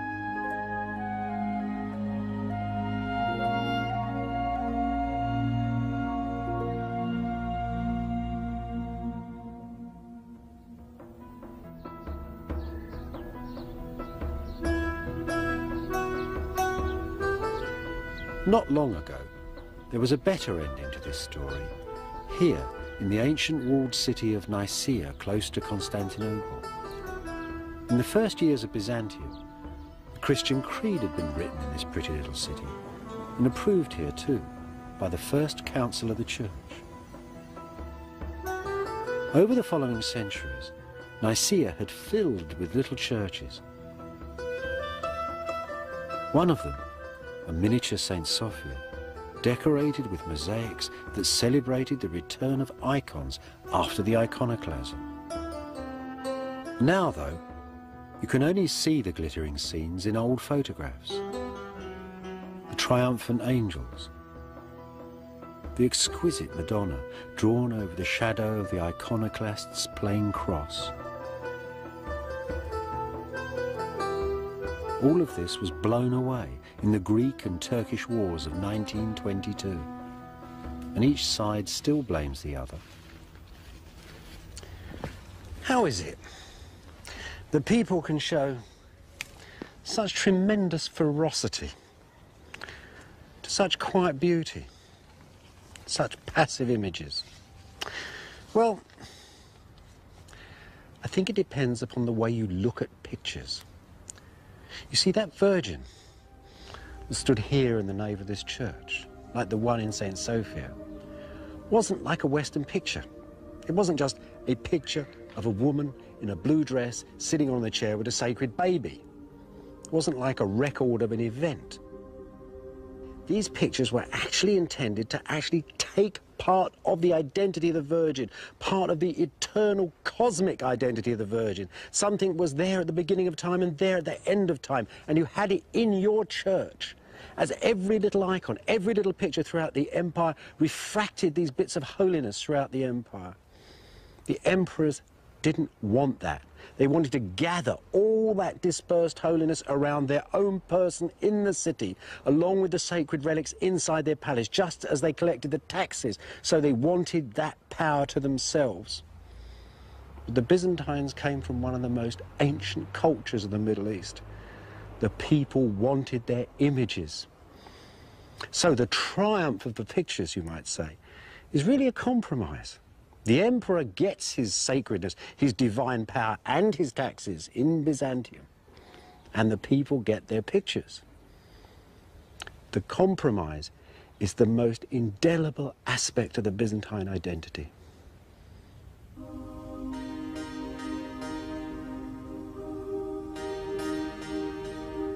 This is a picture of a procession carrying an icon, and it was made 6 centuries ago, in the last years of Byzantium. It gives a precious glimpse of Constantinople's most famous image of the Virgin Mary, painted, it was believed, from the life and by St. Luke himself.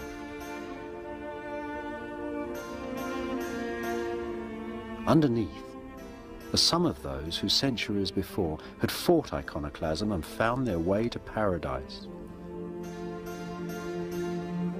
Saint Theodosia, the Virgin Martyr, the abbots of the monasteries, the artists, they hold the pictures that they died for. Pictures painted with such passion and precision, such blazing colour, such quiet power.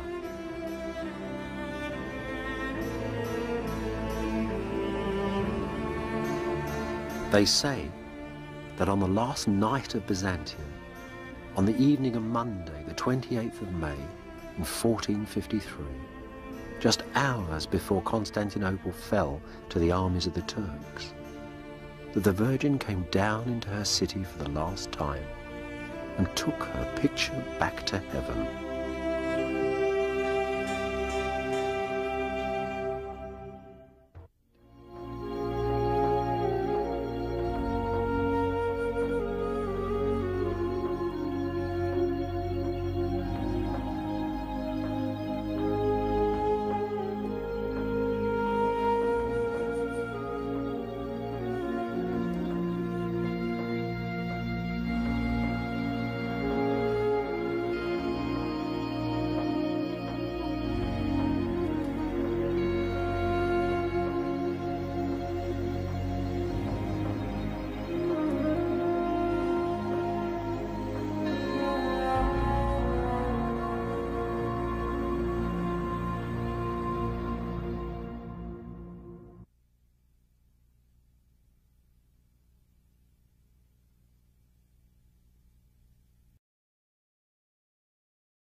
The Empire of Byzantium, that golden dream, the climax of ancient Rome and Greece.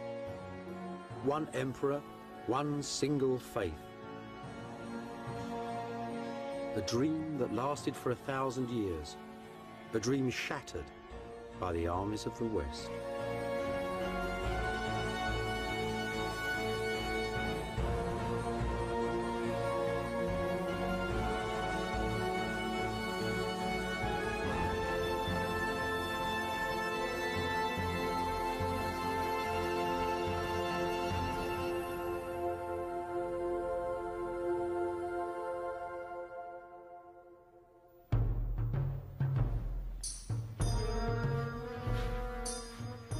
The fame of Byzantium travelled from Iceland to China, from Ethiopia to Russia, to every kingdom on the earth. And at its centre, Constantinople, the world's great marketplace. Its fabled wealth, its gold, its emeralds, its palaces, its glittering churches. A legend so rich it caused its own destruction.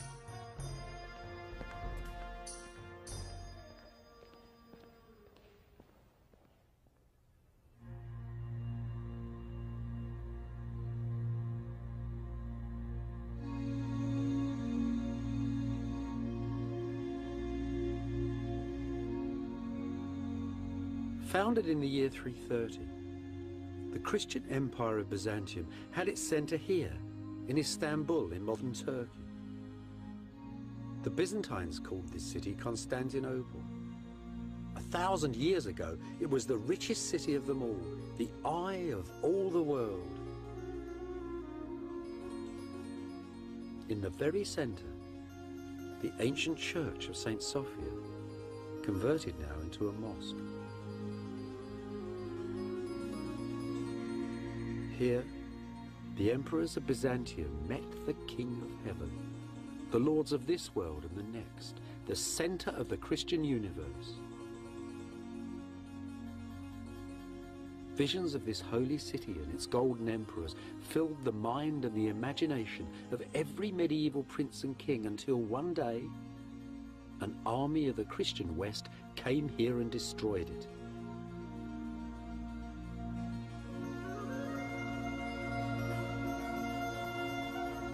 Beside the church, above the sea, a shadowed park with 5 centuries of buildings in it, the Palace of Byzantium.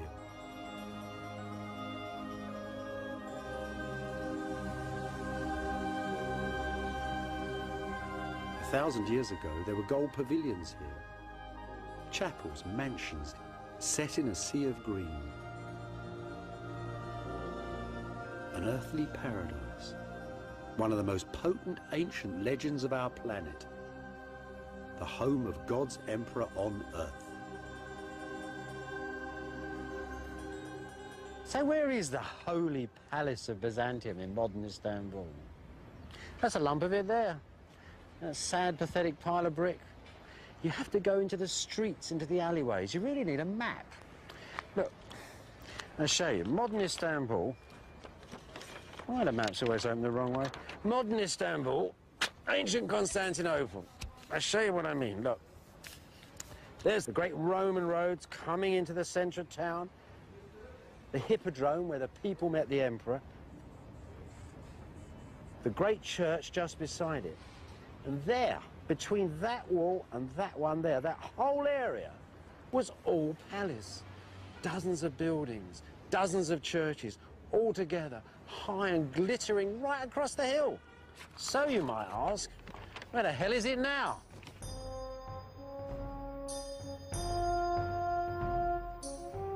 The Golden Palace is buried beneath old Istanbul. The little streets are haunted by its lost pavilions, by ghosts of ancient gardens, by the shadows of its courtiers and generals. The enormous curve of the imperial racetrack still stands there, a shattered wonder of the medieval world.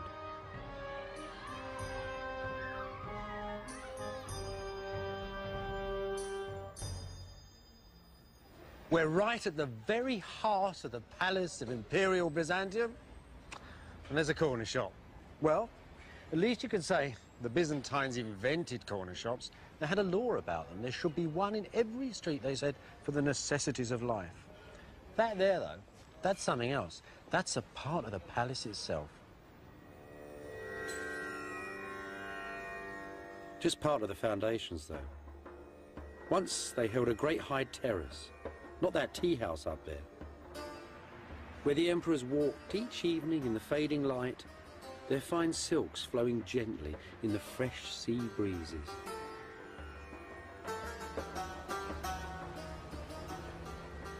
Constantinople was the greatest seaport in the medieval world. Arab, Russian, Viking and Italian boats once sailed along these walls. This is the ruin of an imperial pavilion, some 14 centuries old. The warm sea once splashed against these walls. Those are the doors through which the emperor once walked to board the royal yacht, the Greyhound.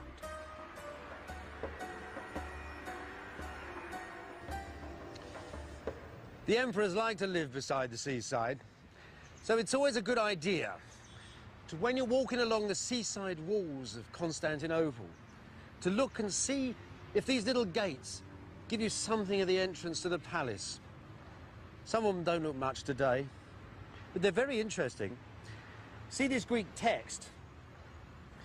It's part of a Greek version of the Book of Habakkuk, a text we know once was laid around the base of a great statue of the Emperor Justinian that stood in the centre of the city.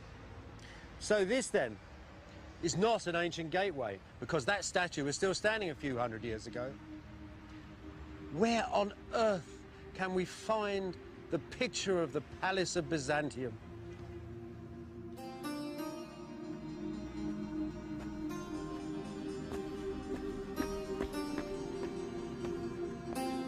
It's still here, of course, in its imitations, in echoes of the great palace of Constantinople that stand in Sicily and Spain, in Syria and Rome. Villas, gardens and verandas, all set like tents across the hill.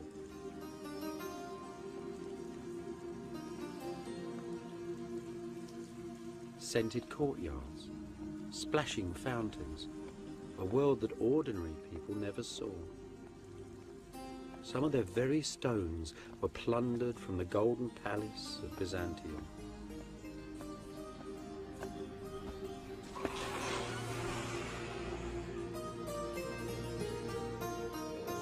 There were churches too, filled with the holiest of relics. Fragments of the true cross set in gold and blood-red rubies. And great jeweled cups made for the emperor's own communion.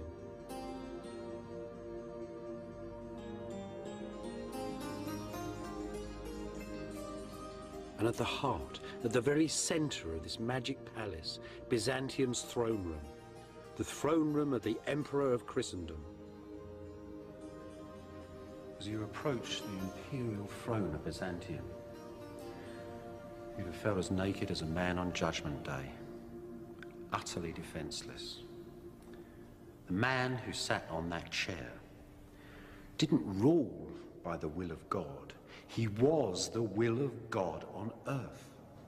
He was God's instrument. He was divine providence personified. Some Byzantines believed that the end of world history would come when that man on that throne took his crown off and laid it on the rock of Calvary. It's probably the most total form of government the world has ever seen.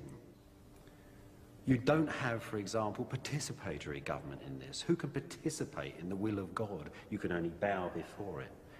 You can't have morality or loyalty. You can't have good kings or bad kings, because who can know the workings of the will of this astonishing emperor? That is Byzantine politics.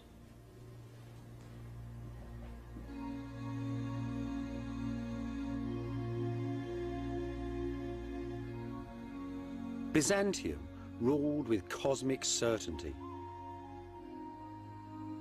It didn't dominate its neighbours with vast armies, but with images of God and government, with bars of gold and promises of princesses in marriage and alliance, all dressed up in the silk robes of Byzantium. The Byzantines operated a kind of cultural imperialism, and at the centre of the show was Constantinople, the Golden Palace and its emperor, the rituals of its church and court.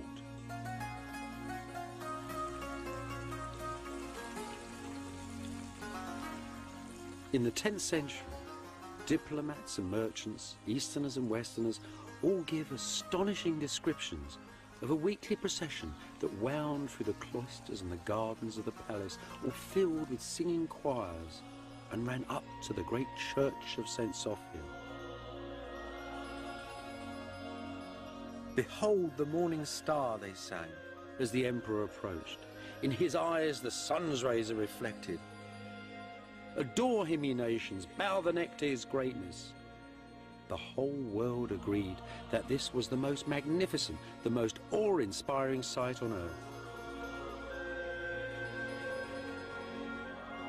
At its ending, the procession passed up a wooden walkway that ran right up to the gallery of the great church,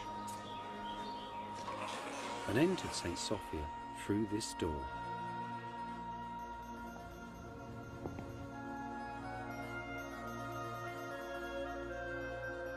Here, high up in the gallery of St. Sophia, was the chapel of the emperors and the court.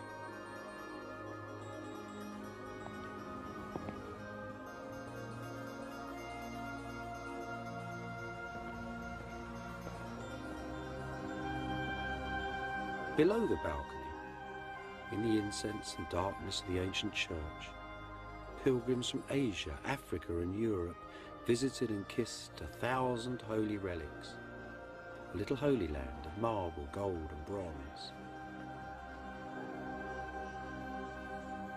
In this smaller private space above, the emperors held courtly services and were enrobed for the vast ceremonials that took place each week in the church below. And here they are still, the dynasties of old Byzantium, still walking in the grand procession from 1,000 years ago. That's the Emperor John the Good up there, all decked out in his Sunday best and carrying a bag of gold for the church. He was a good king.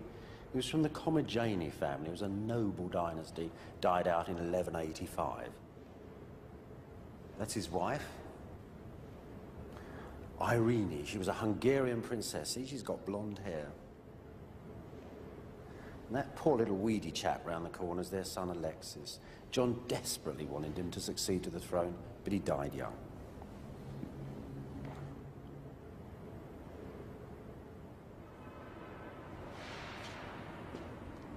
That person there is the most celebrated, most married monarch of the Macedonian dynasty, the Empress Zoe.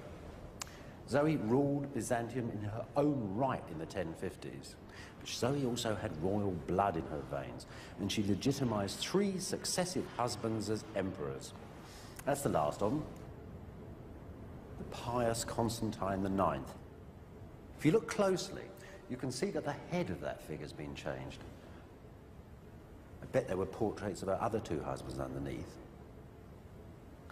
Now, the funny thing about this mosaic is that Zoe's portrait's been changed along with her husband's too. You know, some historians have said that she was very vain, certain she was beloved of the people of Constantinople, who thought her very beautiful. And you know, she was almost 60 when that portrait was made.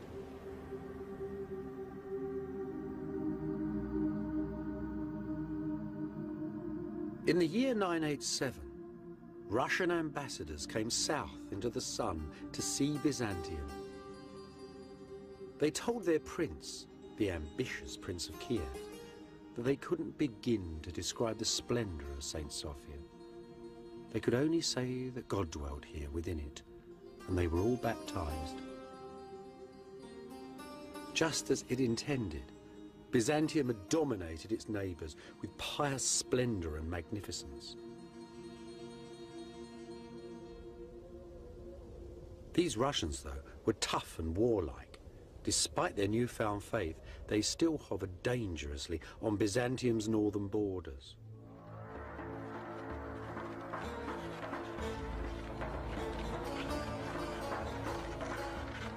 Rather than dispatch grand armies to subdue them, the Byzantines employed images of God and government. They built churches in Central Europe, the like of which the Northerners had never seen. And sometimes, too, the Byzantines sent bishops and ambassadors, men laden with wisdom, relics, and the word of God.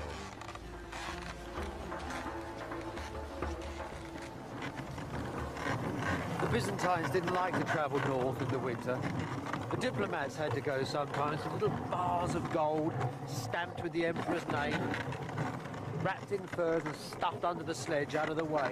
The gold to bribe local chieftains to attack one another rather than to go and attack Constantinople. It was a terrifying journey. First of all, you went to a Byzantine border fort. There the governor tried to grab a few of the sons of the local princes to keep them under control. And then you set out across the icy wastes.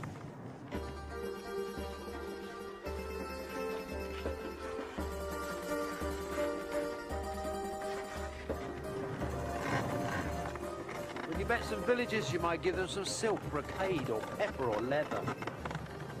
But always out there as shadows hiding in the woods, the Pecheneg. These were ancient tribesmen who really prided themselves on killing travellers and drank from their gold-bound skulls that hung from the walls of their tents, so it was said.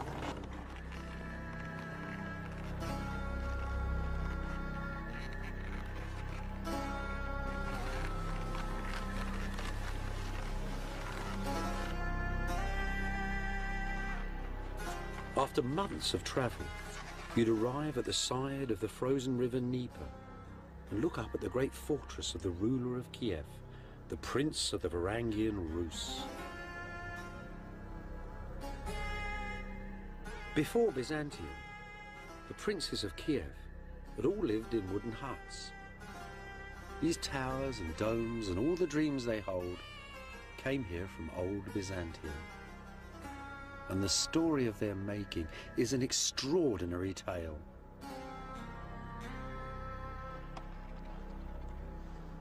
This little area here was once the centre of Kievan Rus, a little stockade just 600 yards across. Now you've got to think it's the year 988. There's Prince Vladimir, a Byzantine bishop, and a lot of Byzantine craftsmen are coming out here. It's just before dawn. It's very cold. And at a particular holy moment, after a prayer is said, they plant the position of the altar. And then, as the sun comes up and a shadow is cast across the snow, a nobleman called Simon, so tradition tells us, took off a golden belt and they measured out 20 golden belt lengths. And that would be the first church in Vladimir's kingdom. It's an astonishing moment in history. It's the old technology of Greece and Rome, 1,000 years after those empires are gone, going into parts of the world that they had never managed to conquer.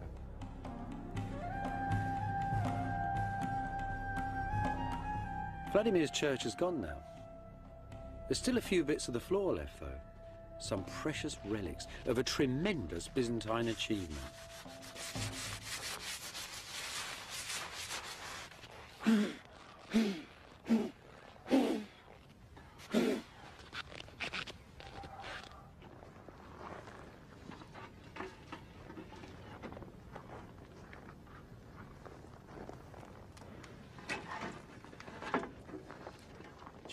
Dziękuję.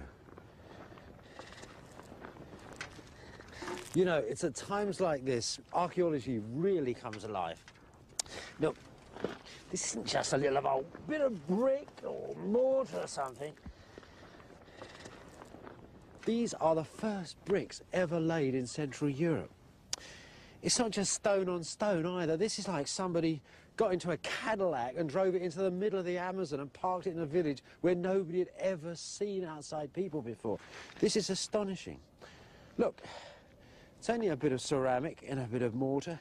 You need two separate kiln masters with two separate kilns for that. They have to find the lime to make the mortar. They have to go to the river to find the clay down the road here. They have to build their kilns, cut the trees. And then they got them cutting stone, local stone, hewn from open quarries for the first time. The Russians didn't like working stone. There's an old Russian proverb. It is easier to teach an ill-tempered wife than it is to cut stone. But actually, their real problem was the weather. It was truly terrible. It was either freezing cold, and they complained bitterly that it was so difficult to lay bricks in fur-lined coats and mittens. And then when it thawed, this area was a mass of mud, and they had to devise incredibly elaborate wooden structures to hold the building up at all when they extended the foundations. So this is an extraordinary enterprise. How ingenious those people were coming from the south, how determined. It took them 8 years to get this place up. They learnt, though, the next time they built a church in 5 years.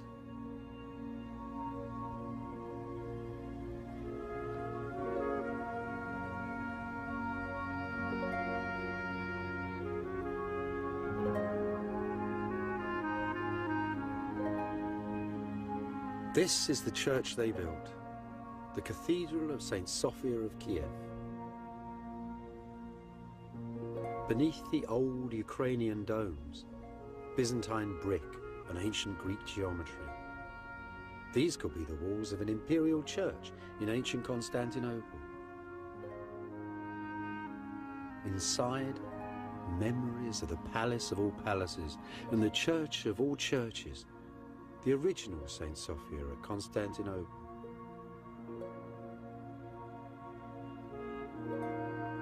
And gleaming mosaics too, made by Byzantine craftsmen sent here to work for Vladimir's son, Prince Yaroslav.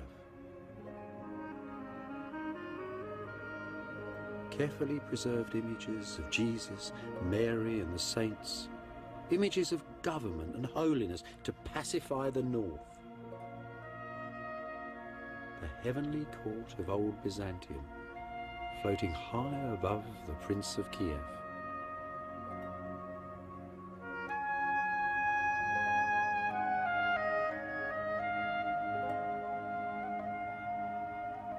It's a heavenly court, now entirely mirrored in Yaroslav's new court on earth, aided and abetted by a Byzantine bishop who wants him to punish sinners, to feed the poor, and to fight the enemies of Byzantium.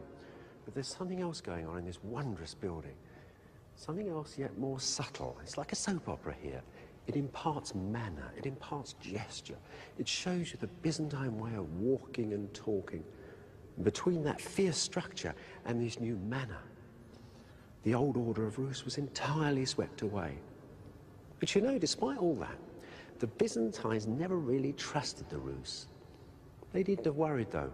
The Russians had learnt their lesson very, very well indeed. And centuries later, when Constantinople itself had been thrown away, when Constantinople, the second Rome, had gone, then Moscow, the new capital of the Rus, declared itself as the third Rome.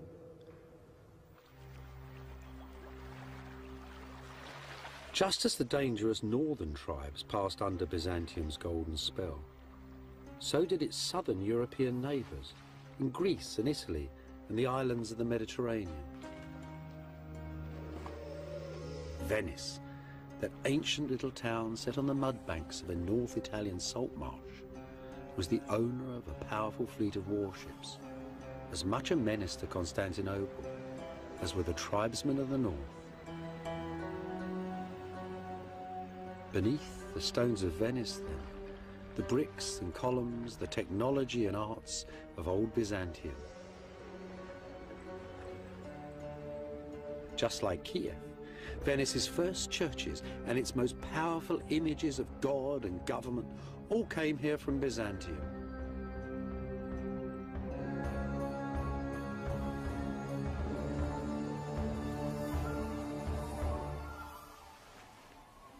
This was the old Venetians' single most powerful portrait of the face of God. The Pala d'Oro, made for the high altar of St. Mark's. It's a funny old thing, actually. It's cobbled up from all sorts of things. Gold strips, bits of jewellery, it's all there, like a magpie's nest. The single most beautiful things about this is these wonderful plaques of enamel. They're Byzantine imports. They were made in the imperial workshops in the year 1105, and they're probably copied from the decorations of a chapel in the imperial palace of Constantinople. That's Christ in the centre. All around him, and all in order, large to small, is laid out the court of heaven, just as Byzantium's foreign kings and princes decorated the emperor's court of Constantinople.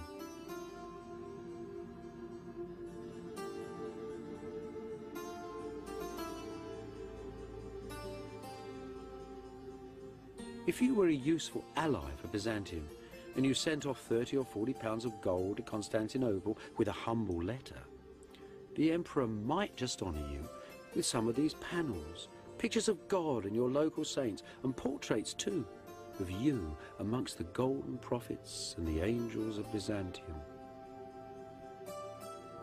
This was the power of Byzantium abroad, its prestige, its foreign policy. This little chap here is Ordolafo Fallia, the ruler, the Doge of Venice. He's the man who commissioned the greater part of the Pala d'Oro. Now this is where you can start to see something of that provincial envy of Byzantium starting to work. That envy that almost rose up and threatened to destroy the great imperial empire. Look, I'll show you what I mean. There's the man, there's the Virgin Mary, and there you would expect the man's wife. But it isn't his wife. It is the Empress Irene of Byzantium. So what's going on here? Well, I think the Venetians have sort of rejigged it. So the dear old Doge of Venice, who by Constantinopolitan rights was a minor official on the edge of empire, suddenly popped up as, you know, married to the great empress. They've also, the Venetians, cunning devils, given him a halo. You see, they've soldered a whole new head on there. The Byzantines would never have sent a figure of a local ruler with a halo on, so he's sort of really bumped up in the holy hierarchy here. But there's one thing the Phoenicians missed, and this is quite funny, because rulers in the celestial universe wear red socks. The Virgin Mary has red socks, the Empress has red socks, all the kings on this have red socks. But poor old Ordelafio doesn't. So he isn't really at the top of Byzantium's holy hierarchy. You don't think that's important? Ordelafo would have done. Deep down, he knew that the great Byzantine God that ordered everything within this Christian universe had seen that dubious halo. Also that this same God held the power of eternal life and death.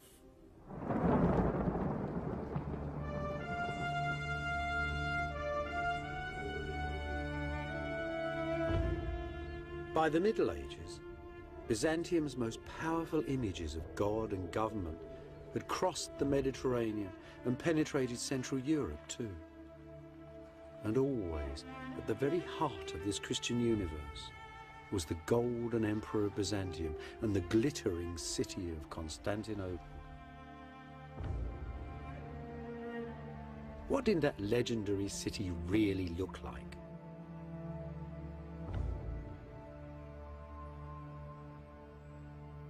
In modern Istanbul, one single precious district of the city still holds something of the air of ancient Constantinople buried underneath it. Part built from the stones of the city's ancient marketplaces, Istanbul's bazaars still stand in Byzantium's thin streets. That old electric mix of races and religions, trades and professions is still here as well, just as it was 1,000 years ago. Oh my God. What are they then? Monsieur, sansü, Türkçe, sülük. Sülük. Leeches. Leeches. Leeches. Yes, leeches. Leeches. So, clean your shoes, clean your blood. Doctor, eczema. Eczema. Eczema. Rheumatisma. That's amazing. Old Yeah. Byzantine leeches. Yes. It's good for everything. Yeah. Right? Yes.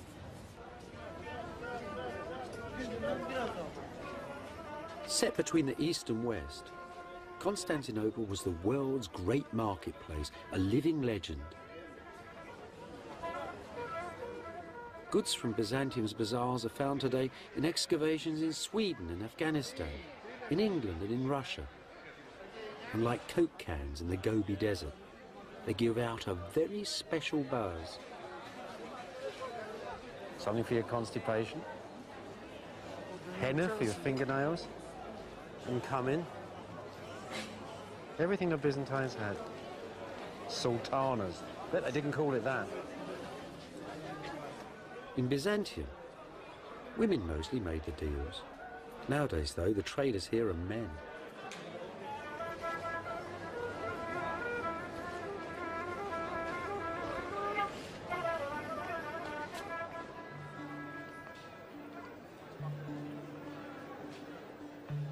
Baltic amber, African gold and ivory,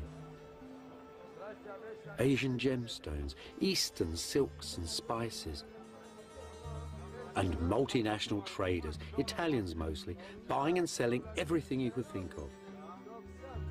There were fortunes to be made out of Byzantium.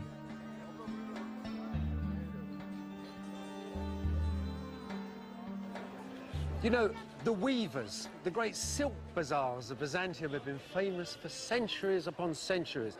In the West, they just had little bits of Byzantine silk and they used it to wrap the bones of saints and to put upon the high altars of cathedrals. So you can imagine that when a Western diplomat came here about 950 AD and actually bought 2 whole rolls of silk for his own clothes, that he was very pleased with himself. But when the bishop got to the borders, the customs, the Byzantine customs, took the cloth away from him. They said that even great Bishop Luidprand of Cremona, embassy of the King of Germany, wasn't grand enough to wear this fine fabric. You know, the Byzantines had a knack of making great kings feel like little lads from the country. The old bazaars had ancient wisdom up for sale as well. In Byzantium's book market, the best part of the learning of the ancient world was copied out by publishers and merchants. And here it is still today, the oldest bookstore in the world. You know, this is an amazing place. Just think, 600 years ago, there was a very famous Arab travel writer who was coming through here, rummaging about in the bazaar looking for books. Ibn Battuta he was called. Anyway, there he was, rummaging around. There would have been more people here then, lots of scribes actually writing them. And a Byzantine magistrate who was walking through the square recognised him. And the old two men got together, the Arab and the Christian, and they sat down and they talked about writing books. They talked about travel and the joys of scholarship. Westerners really loved the book bazaar in Byzantium. They could find things there that were real legends. Magical lost works like this, for example. This is a copy, a Greek copy, of an ancient work made in Alexandria by an ancient Greek. It concerns the workings of the universe. Westerners only knew this from the talk of learned Arabs. Now, after visiting the bazaar, they could actually own a copy of Ptolemy's Alchemist. Books like the Alchemist gave algebra and chemistry to Western Europe. To Westerners, it must have seemed that all the wealth and wisdom of the world was held inside Constantinople and in the houses of the lucky people of Byzantium.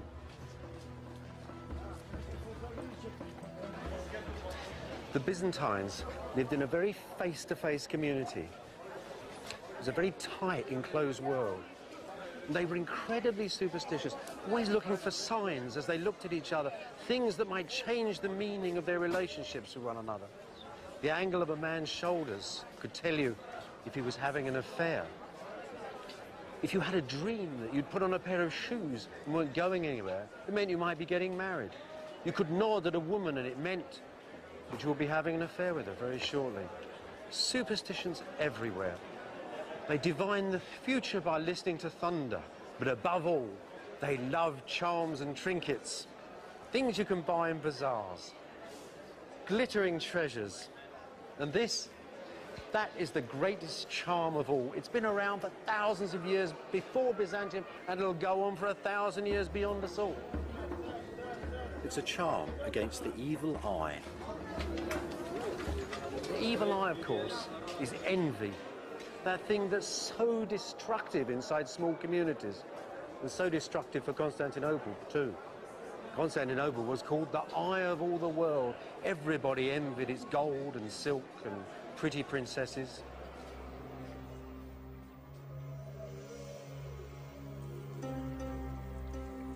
Not everybody, though, was allowed a glimpse of heaven. Poor old Bishop Luitprand of Cremona, who'd come to Constantinople for silks and for a Byzantine princess for his prince, hadn't got either of them. The Byzantines had lectured him upon the gross behaviour of his prince and sniffed at the very idea of sending an imperial princess to such a barbarous and distant kingdom.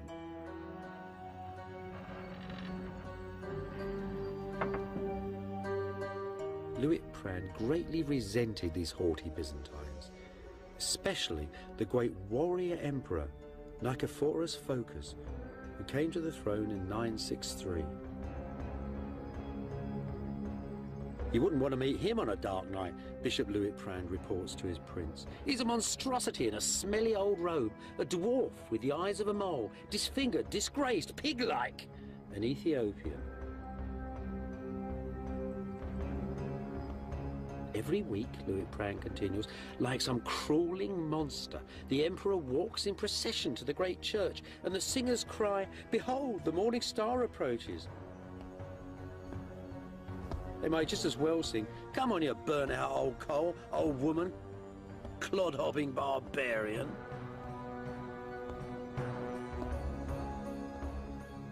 As Western diplomats like Luitprand reported on the weakness of the emperors and on the 1,000 years of treasure in their city, so Western Europe's princes grew ever stronger, ever more powerful, and ever more envious of Byzantium.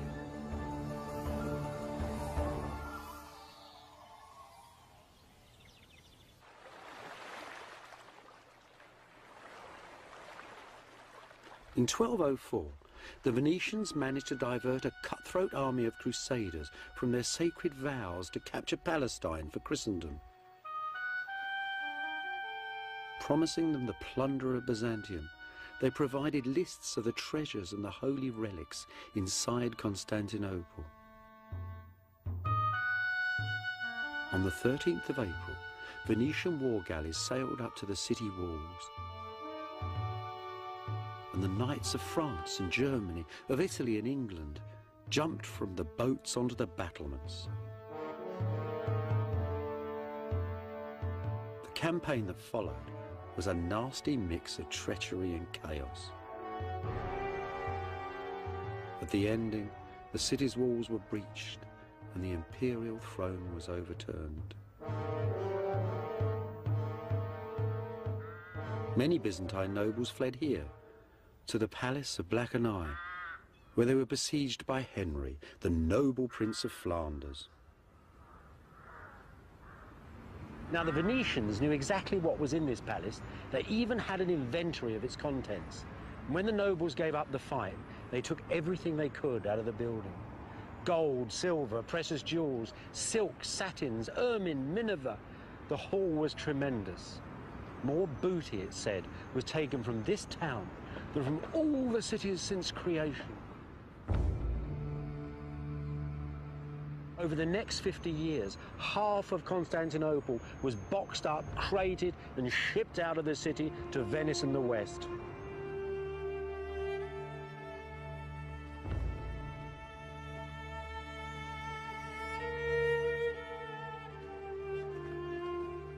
At the very heart of Venice, between the State Palace and St. Mark's, the old state church, is the city's ancient treasury.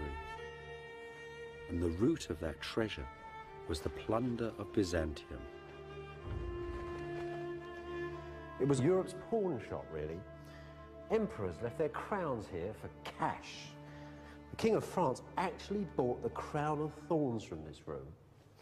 And in the 1790s, when Napoleon and his armies turned up in Italy, he was able to take half a ton of gold from this room and melt it down just to pay his troops. But despite all of that, despite all the losses, this is still the single place in all the world when you can get a glimmer, just a flash of the treasure that once filled Byzantium. A glass bowl, enamelled with classic images, taken from the emperor's own quarters in the palace. From the palace chapels, the cups of the imperial communion.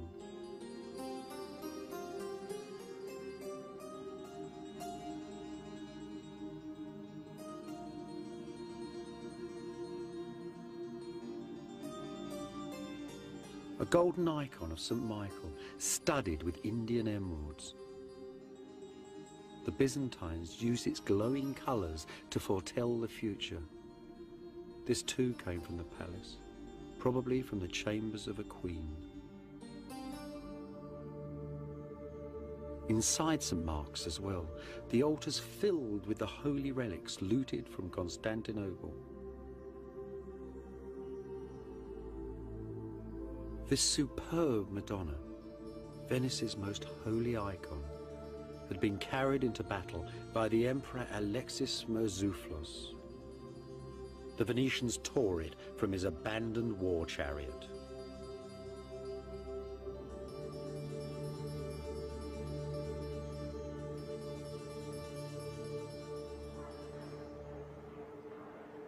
It's not just the inside of St. Mark's that's filled with the plunder of Byzantium.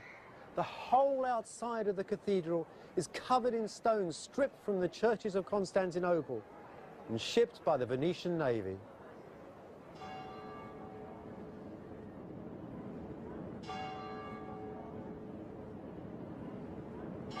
A great new balcony was built from the stones of old Byzantium, and 4 bronze horses, said to have come from the very heart of Constantinople, were set up high upon it.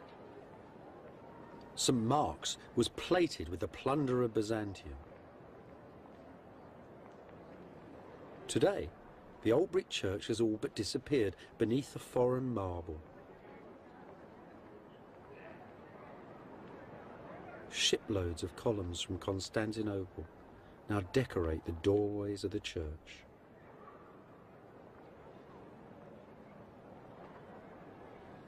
These beautiful square pillars from an ancient church that had stood on the main highway of Constantinople were used as gallows. The Venetians hung criminals from them. Other fragments of this lost masterpiece once stood in Crusader chapels from Spain to Austria. This is an interesting piece. It has an amazing history. You see, when the Venetians first took the sculpture from the boat, they found that one of the feet had been broken off. So they made a new foot out of a lighter, whiter stone. You see that? Now, just a few years ago in Istanbul, a Turkish archaeologist actually dug up the original foot. So now we know where this sculpture came from. It came from a monument of Constantine the Great, the first king of Byzantium, and those were his 4 sons. Think of that. We have bits and pieces here from all ages, all styles. This stone is from Egypt, others are from Syria, from Greece. All that style, that richness that went into Byzantium then has gone to make the city of Venice itself.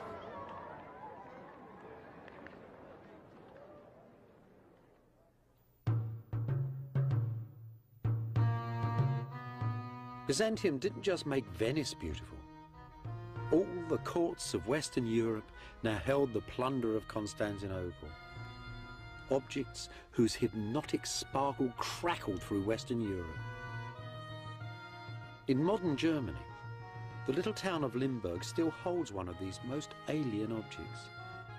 A piece of the cross on which Christ was crucified, transformed by a Byzantine into one of the world's great jewels, and then carried off to Germany by Heinrich von Ullmann, a crusading knight.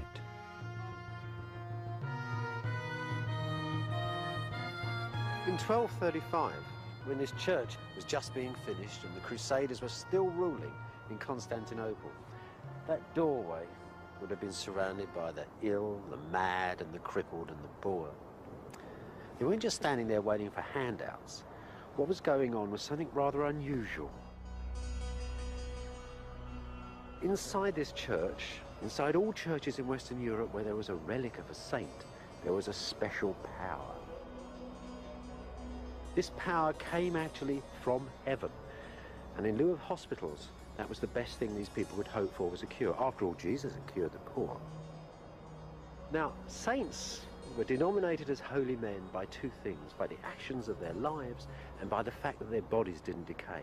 So the little fragments of bone and flesh were very important. When people went up to their shrines and touched them, they were in touch, you might say, with a little bit of heaven, as if there was a hole in the holy ozone that you could reach up through heaven, through the words of the priests and the incense and the music, and some of these blessings could rain down upon you.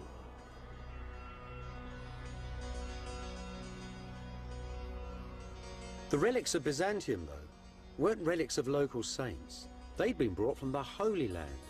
They were the personal possessions, some of the very things that Jesus and Mary had touched, and they were never used to cure the poor. These holy things were held in the imperial churches and in the palaces of Byzantium. In that extraordinary world halfway between earth and heaven, they confirmed the divine role of the emperor on earth. By stealing these powerful objects from Constantinople, the pious kings of Western Europe had gained a confidence they'd never had before. This then, that taking of the relics, was the taking of the holiness of the divine right of kings, the beginning of Western Europe, of Eurocentricity, and almost, you might say, of the modern world.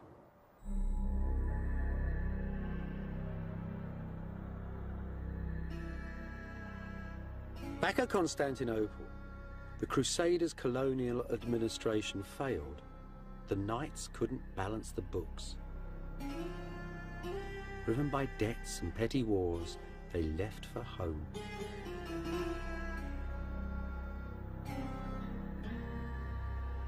On August the 15th, in the year 1260, a new emperor, Michael VIII, walked in solemn procession through the ancient gates, dressed in the imperial robes of silk and gold, with his choirs, his soldiers, and all his priests.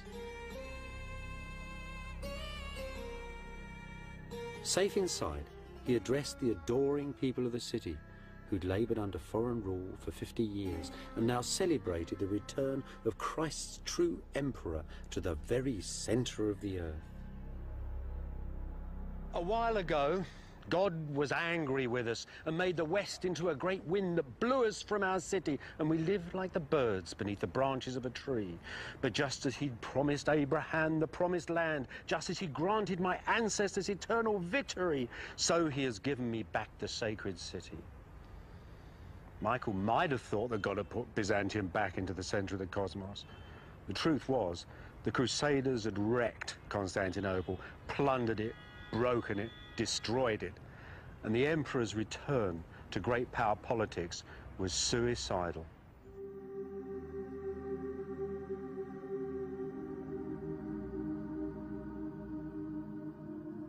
Michael and his Byzantines didn't know that, though. As Michael said, they thought that God had restored the cosmic balance, that the golden dream was up and running as before. In the imperial chapel, in the gallery of St. Sophia, their artists made a celebratory mosaic for the emperor's return. Jesus, Mary, and St. John the Baptist. You'd think the world had never changed.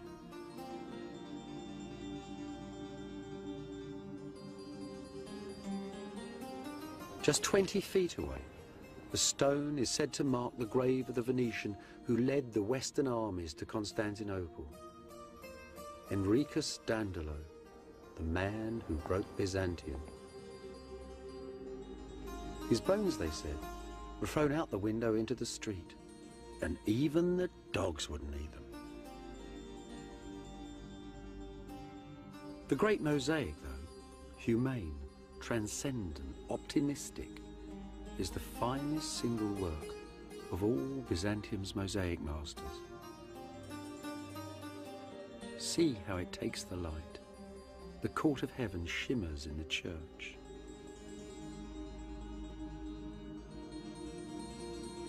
This is the Christ Byzantines had always worshipped.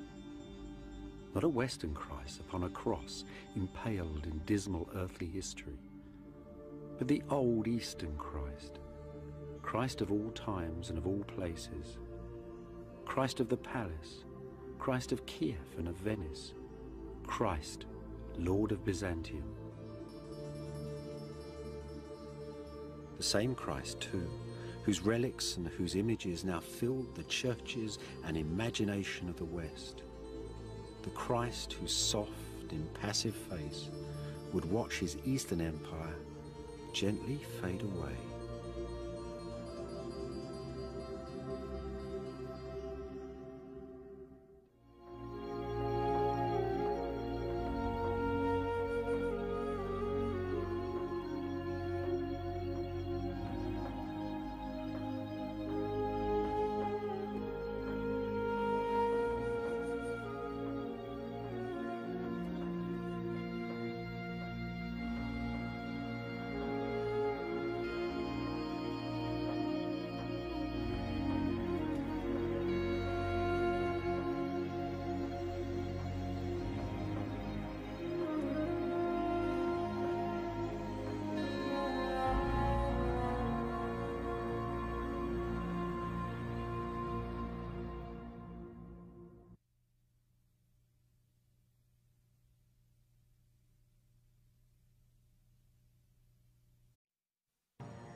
This is the story of the ending of a civilization, of the breaking of a way of life, the story of a nation facing extinction, and of the choices that its people made. The story of the ending of the Empire of Byzantium and of the beginnings of the modern world.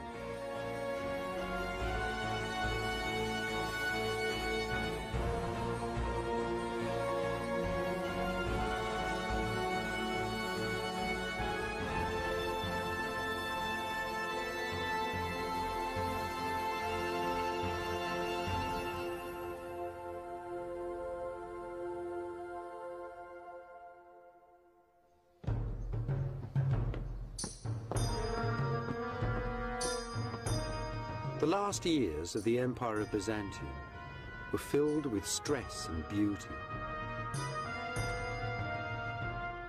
Faced with enemies, looking for friends, and always waiting for the ending. As it fell, Byzantium's ornaments, its arts and peoples settled on the west like sparks from a burning forest. Sparks that lit the Western world.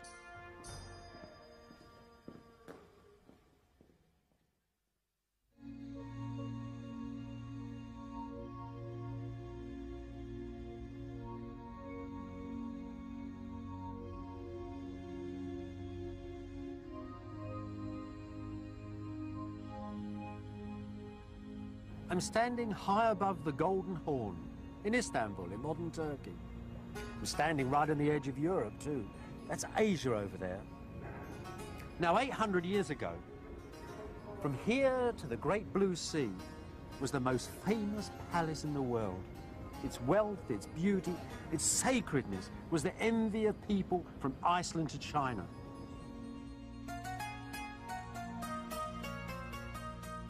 Only the angels in heaven, the Byzantines had said, knew the date of the ending of this dazzling city, the capital of the Empire of Byzantium, which they called Constantinople. Late in the Middle Ages, though, in the last 2 centuries of Byzantium, when the Crusaders had half destroyed the city, and with the armies of the Turkish sultans closing in upon its walls, you didn't need to be an angel to know the end was very close. The broken Empire of Byzantium prepared to face its destiny. The emperors moved their palace here, to Vlakanai, right on the city walls. Here they could face all their enemies, the Turks, the Westerners. Here too was a great church and a most sinister prison, where half a dozen emperors were executed or blinded in terrifying family feuds.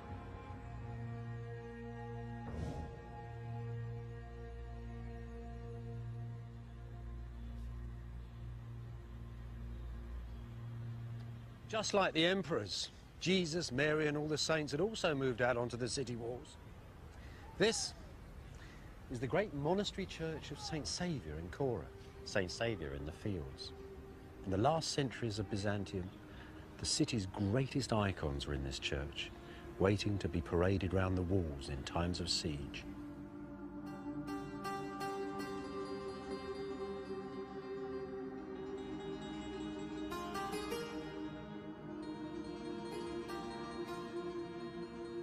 St. Saviour's was Byzantium's last masterwork, a jewel box set beside the city walls.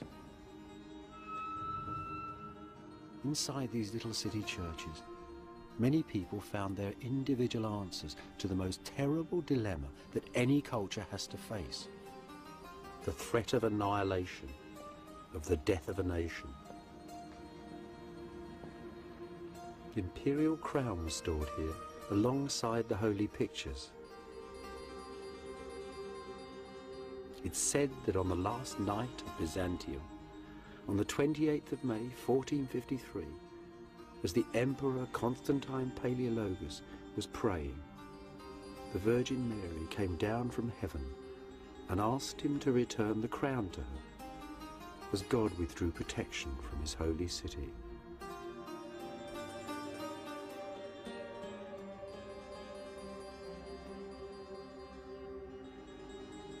Above the door in shining gold, an image of the church's greatest benefactor, Theodore Metachites, Prime Minister and High Chancellor of Byzantium.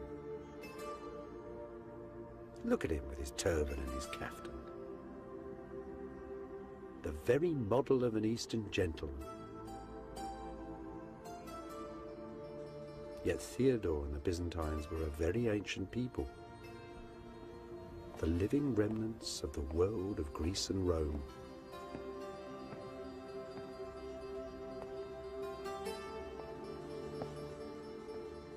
Even by Theodore's day, though, by the 1320s, the great Chancellor had come to the conclusion that Byzantium's ancient heritage was quite exhausted, that all one really had to do was to wait and pray and silently endure.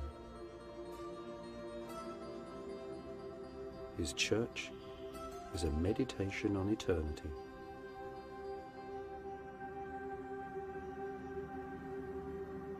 Theodore's artists have given us one of Byzantium's finest images, perhaps one of the greatest paintings ever made. I say that because it's a painting about humanity, about the value of humankind. What's going on? That's Christ in the middle, resplendent white. He's burst through the gates of hell. He's got the hands of Adam and Eve, that's all of us, and he's pulling them from the grave. It's the hands. Look at the hands. It's the hands that's got the urgency in them. The hands that are insisting upon this resurrection, not from earthly empires, but from the value of humankind itself. It was those ideals that drove Byzantium in its final years. The idea that, like the kingdom of heaven, Byzantium was not a kingdom of this world. It was a belief in the inevitability that the world had a beginning and would come to an end. So when the emperor went onto the walls and took with him the most ancient icons of his faith and knew that he would die, he also knew that he was right.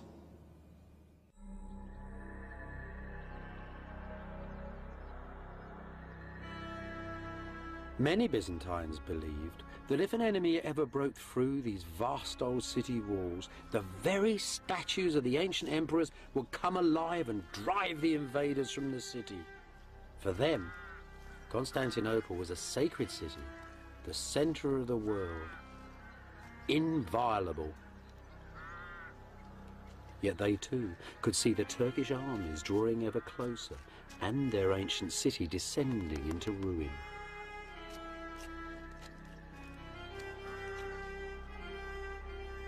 By the 1400s, many of Byzantium's brightest minds had left the gathering gloom and darkness of the crumbling city and settled in a fresh new town beneath the mountain tops of southern Greece. A sparkling town on a hilltop close to the ruins of ancient Sparta, a town called Mistra. A miniature kingdom ruled by the emperor's brother Theodore and Queen Cleope, his Italian wife, where Jews and Greeks, Byzantines and Italians, Greek and Latins could live happily together.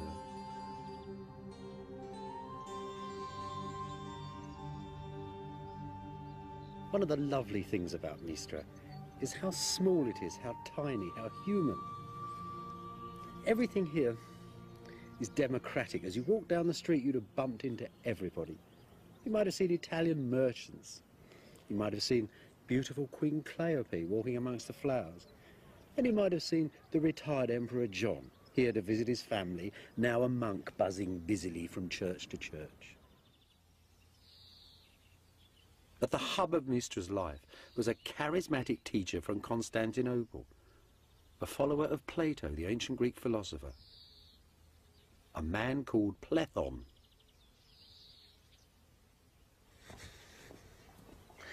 In Plethon's time, Mistra was already famous. It was a little paradise, they said. The men were handsome, the women were beautiful, and the stones were from ancient Sparta itself. But everybody knew that they were doomed.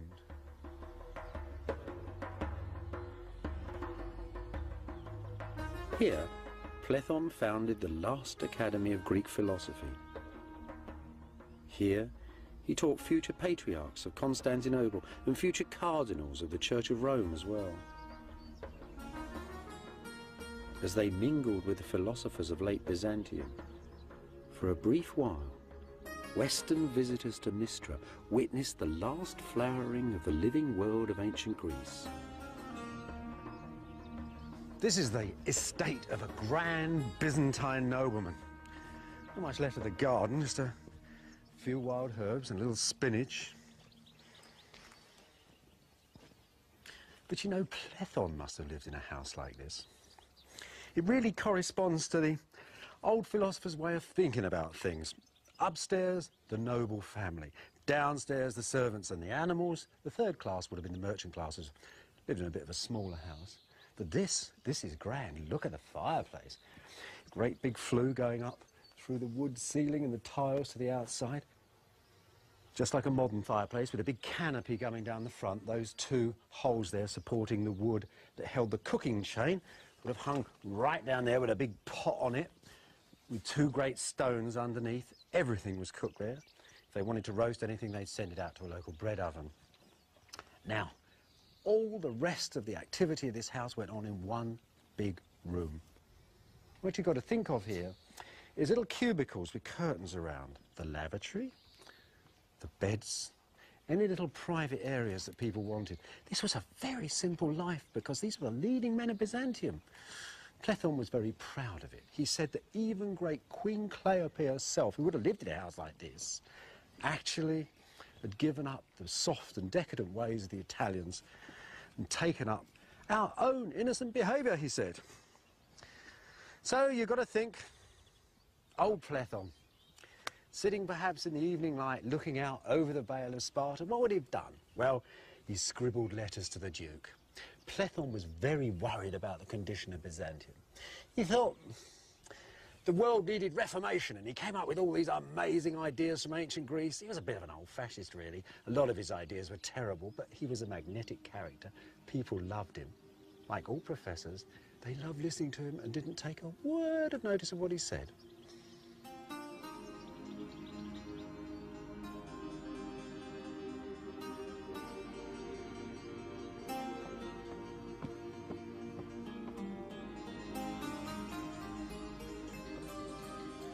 At the heart of Mistra was the court.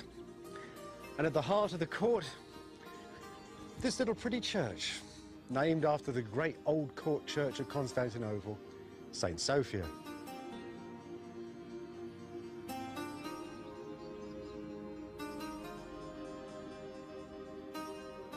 There's not much left here now. Just Christ up there on the wall. And a few beautiful fragments of marble. Most of the church has been stripped out completely. There's even a little double-headed eagle still up there. The double-headed eagle of the last emperors of Byzantium. But the real treasure is here on the floor. Look at this. See that?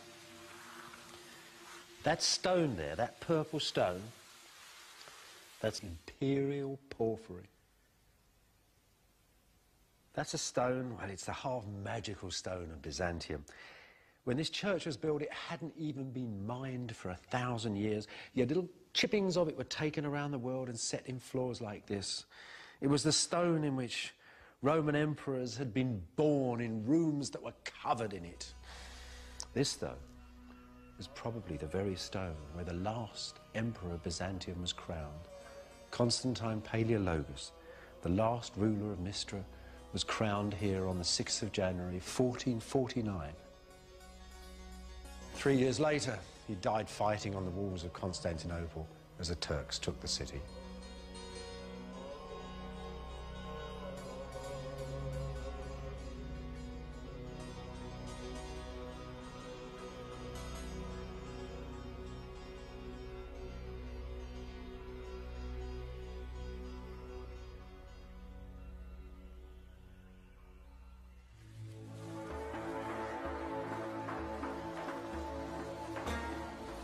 In the 13th century, a family of nomad Turkish shepherds called the Ottomans packed their tents and rode out of Central Asia. 2 centuries later, the Islamic armies of the Ottoman Turks, commanded by members of that same family, had conquered most of the territory of Byzantium and a large part of Southeast Europe too. The centre of this enlarging Turkish empire was a city at the borders of modern Greece and Turkey, the city of Edirne, the capital of the Turkish sultans.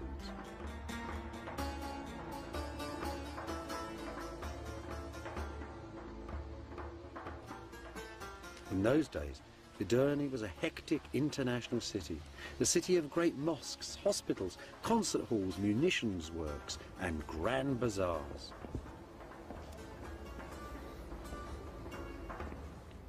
This is one of the colleges of learning at Edirne.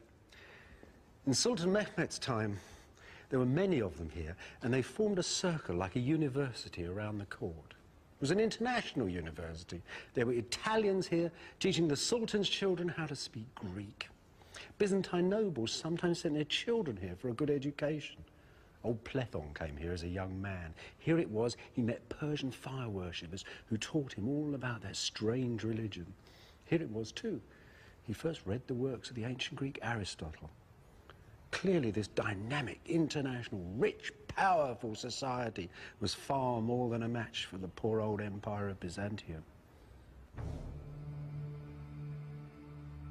It was also clear that the ancient city of Constantinople had been engulfed by this adolescent multinational empire, that Constantinople lay at the strategic centre of its trade routes and on the supply lines of the Turkish armies that were eating into Eastern Europe.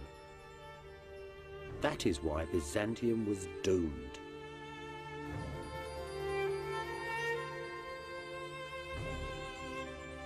In 1438, the Emperor John VIII sailed out of Constantinople in a last attempt to beg aid from the reluctant West in his struggle with the Turks. After 77 days at sea, the imperial convoy arrived at the friendly port of Venice.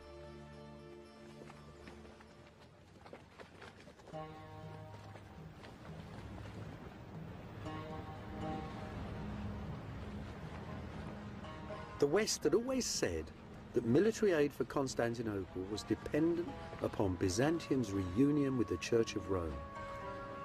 The churches of the East and West, Greek and Latin, had split apart 6 centuries before. So the Emperor John had sailed with his theologians and his bishops, not his generals or his admirals. In all, some 700 people on the sea, the scholars of Byzantium.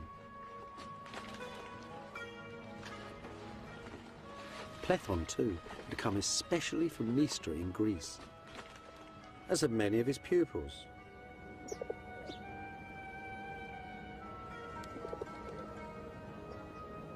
The most extraordinary thing about this gathering, that there were bishops and priests from all the cities of the ancient East, all the cities founded by Greece and Rome, the cities of Alexander the Great, the cities of the 7 wonders of the world, all had their representatives at the council, all at once and all together.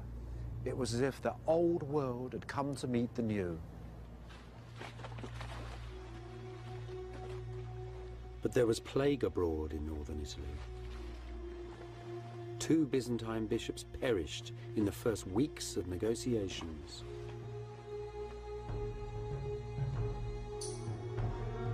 The emperor and his retinue rode away from danger, over the mountains and down to the central plain of Italy. Here, perhaps, at Florence, they might forge that union with the West that Byzantium so desperately needed.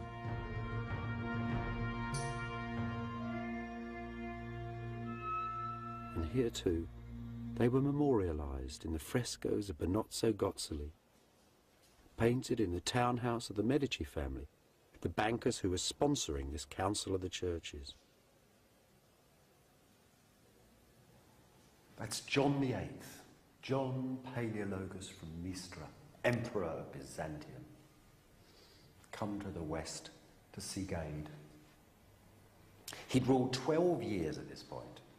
When he got here, the Florentines, those dedicated followers of fashion, thought he was a knockout.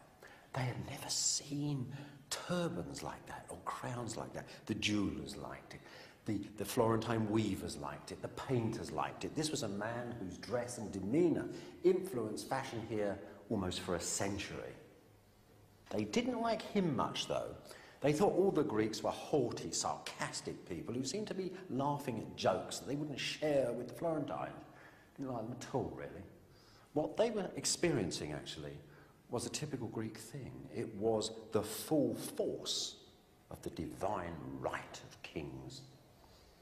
See, in the West that had rather diminished. The West that had pinched the idea of the emperor had now taken to electing Western emperors. They were confirmed by popes. There was common law, power in the West that seeped down and down and down away from the man who now was like only at the top of a vast pyramid of power.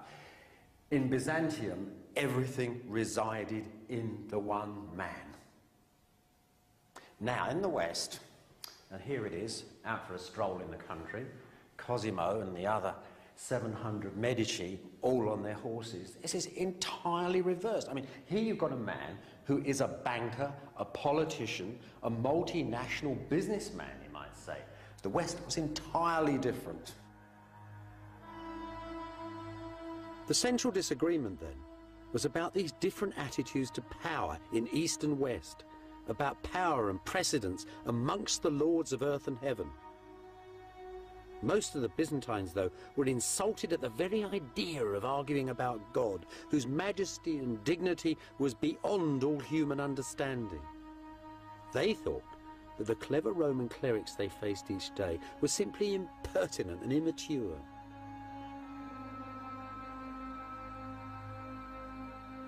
After a year of recrimination and debate, the Emperor John, still desperate for military aid, simply ordered his delegation to agree to most of the West's arguments.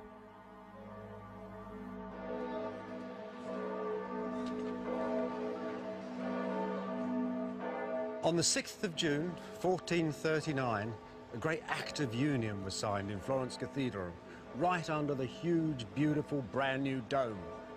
An act of union between two churches, between the Pope of Rome and his assembled clergy, the Emperor of Byzantium, and whichever of his Greeks decided to turn up that day.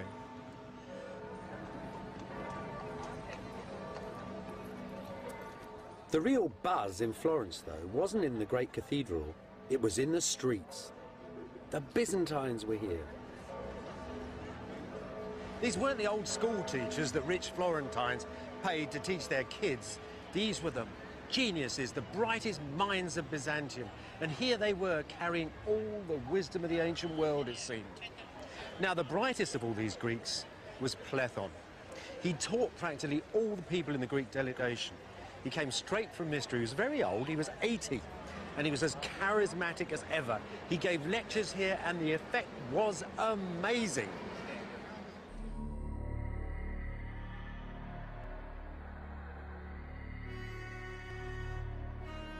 Back at Constantinople, though, the union with Rome caused riots.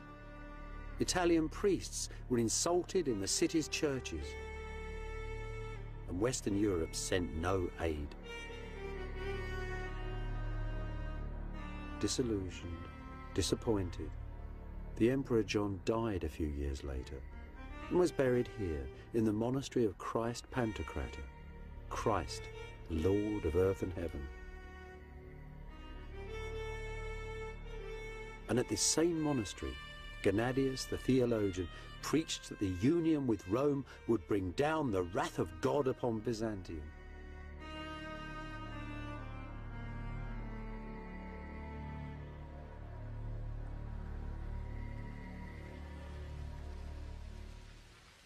Meanwhile, at Edirne, a new young Turkish sultan, Mehmet, had taken up the Ottoman throne.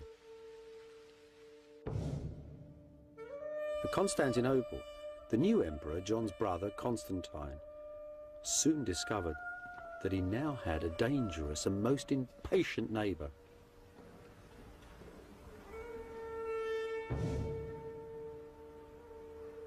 In April 1452, there was a huge row at the court of Sultan Mehmet II. Byzantine ambassadors had turned up complaining that the young man was breaking all his father's treaties. He was too. He was building a huge castle right next door to Constantinople called the Cutthroat. It was the first stages in his planned attack upon the city. And now, in his reply to these ambassadors, he tried to scare the pants on them. Listen to this, these are his very words. "Have you the right or the power to control my actions on my own territory? Inform your king that I am very different from my father, that my resolution surpasses all my ancestors. This time, You can return in safety. But the next man who delivers a similar message to me will be flayed alive.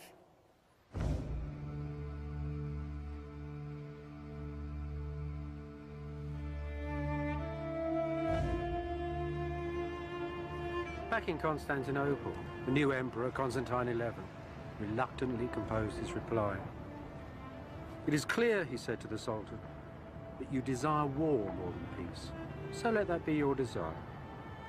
I release you from all your oaths and treaties with me, and in closing the gates of my city, I tell you I will defend my people to the last drop of blood." The Turkish mosques in Byzantium were shut. The Turkish troops who were sightseeing in the city were thrown out the gates. Byzantium was at war.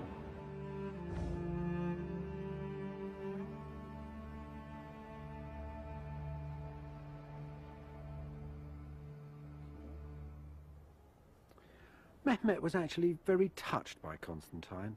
After all, the Ottomans and Byzantines had lived side by side for a very long time. They'd fought together in wars. They'd intermarried. But Mehmet was also very determined. Listen to his reply. "I shall take your city," he tells Constantine, "or the city will take me. If, however, you admit defeat and withdraw, I will give you Mistra and its province, and we shall be friends. If you deny me peaceful entry, however, I shall slay you and all your nobles. I shall slaughter the inhabitants of your city and allow my troops to plunder it. The city itself is all I want, even if it is empty." Constantine's reply was brief. "You may have anything you want of me other than the city. I will not flee from it, nor will I evacuate it. You may have anything but the city. For the city I would rather die than live."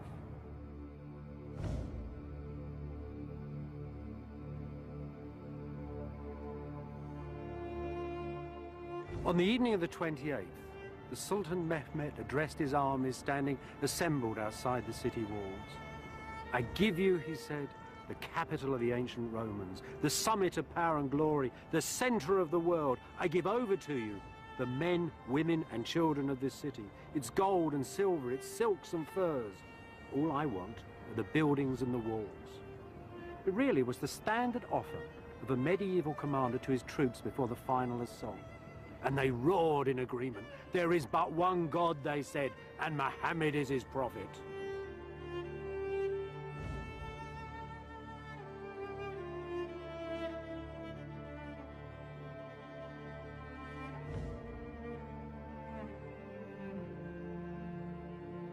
On the fringe of empire, high in the mountains of northern Romania, contemporary Byzantine artists made precious records of the fall of Constantinople.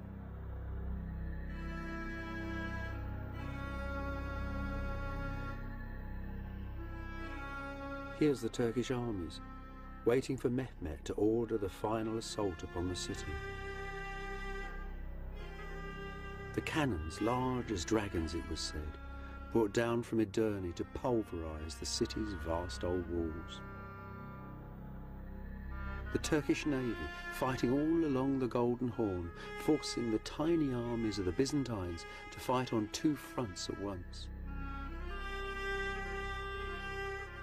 On the city walls, the Byzantines parade the holy icon of the Virgin, the city's sacred shield, just as they had done for 1,000 years and more. Every hole, each crack and weakness in the ancient walls is strengthened by the prayers of priests, the women and the children. There's the emperor, ordering the walls repair with rocks and stones, and the empress too with her ladies. Here, though, the artist is in error. There was no queen. Constantine XI, Constantine of Mistra, was childless and a widower. The last emperor would leave no heir.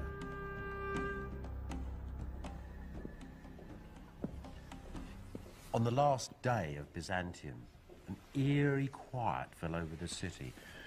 Mehmet had told the Turks to rest for a whole day before the last assault. It gave the emperor time to walk with all that was left of the armies and nobles of Byzantium once again into the great church. And there, after all their arguing at Florence, the Greeks and the Latins joined together in a last service, and the emperor went to the altar and was given the last rites. Then he walked back to the palace, and there he made a speech to his commanders. A speech, you might say, that was the last speech of the ancient world. He encouraged them not to be frightened when the Turks attacked. He said that their ancestors, the ancient Romans, were terrified when Hannibal's elephants had charged towards them, that they hadn't run away. Because they were human beings, people with will and mind, and not given to animal desires, and that he and his commanders had mind and will and God and belief upon their side. It was those beliefs of mind that stem back to Greece and Rome and fuel the modern world. And then Constantine, the 11th of that name, went with his men back to the outskirts of his empire, to the walls now of his city. And there he died, the ruler of Rome, the king of Christendom, and the emperor of Byzantium. What actually happened to him is a mystery. Turkish historians tell us only that the emperor was very brave. That Constantine died fighting by the city gates. "The city is taken," he's supposed to have cried, "and I'm still alive." And he ran off towards the battle and into the flash of legend. The man then killed 10 pashas and 60 soldiers with his lance, and at the end poor Constantine was toppled from his horse and cried to God Almighty, the creator of the universe. And the Turks cut off his head and stuck it on a pole.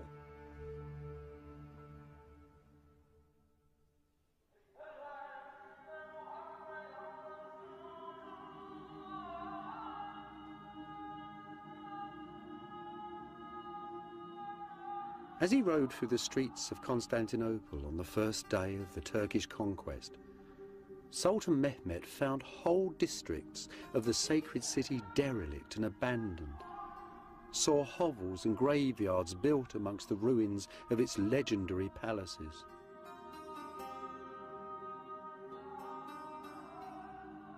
He was awed, though, by the imperial church of St. Sophia, and declared its venerable shell to be a building made for God.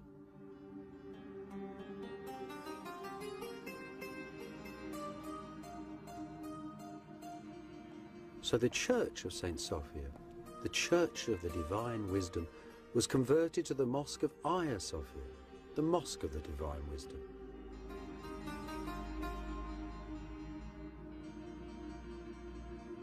Images of old Byzantium had glimmered at the edge of Asia for 1,000 years. Now new ghosts, new legends and new peoples came to haunt its fabled stones. Legend tells that Mehmet rode into St. Sophia on his war horse and placed his finger in this magic column and spun the church around to face Mecca for the call to prayer.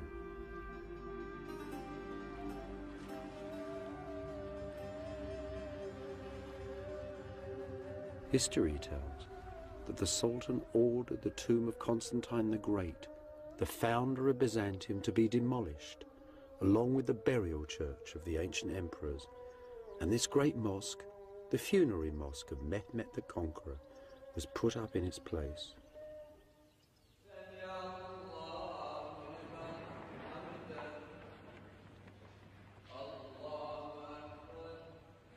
Yet Mehmet, a humane and sympathetic man, still wondered at this ancient ruined city and its unyielding inhabitants.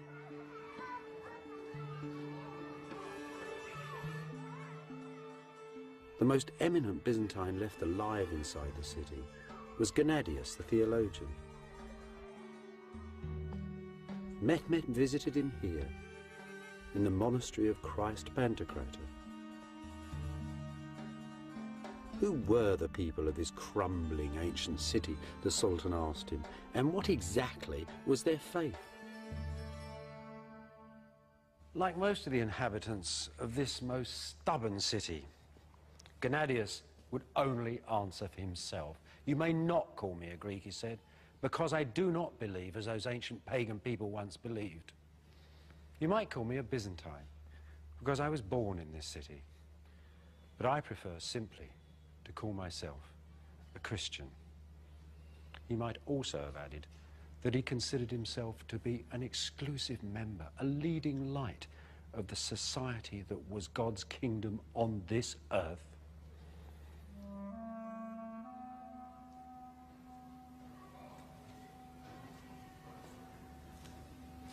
Mehmet was pleased enough with the old boy's answer to give the penniless church a bag of gold, make Gennadius its leader, to give him a white mule, and to give him authority too over all the Christians of his empire. It was an arrangement that lasted for 4 centuries.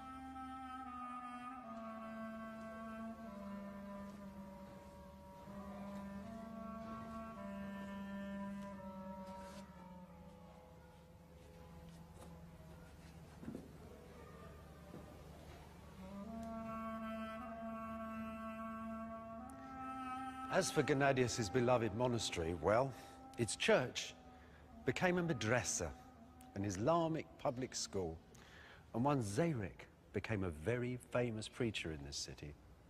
Now, when Mehmet first came to the church, his quick eye had noticed a great line of stone sarcophagi along the aisle there.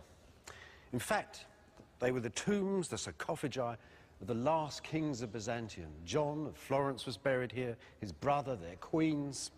These he took for his new palace in the city. He also took a slab of stone laid in that trench over there. For centuries, pilgrims had believed that that had been the very slab of stone on which the body of the Lord Jesus Christ had laid after the crucifixion. They said you could still see Mary's tears upon it, glistening like pearls. Over the centuries, Zayrik's school became a mosque. The district became quite poor. The mosque sold off its great white shining marble pillars and put in these baulks of stone instead.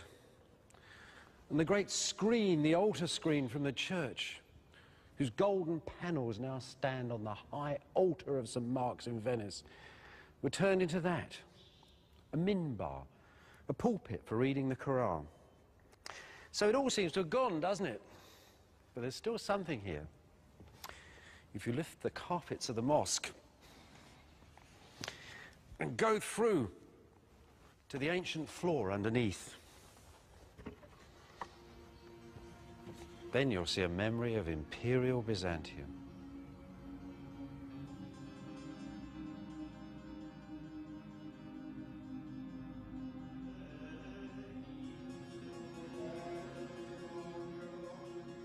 There are still descendants of the Byzantines today, a dwindling community at the ancient heart of one of the largest cities in the modern world.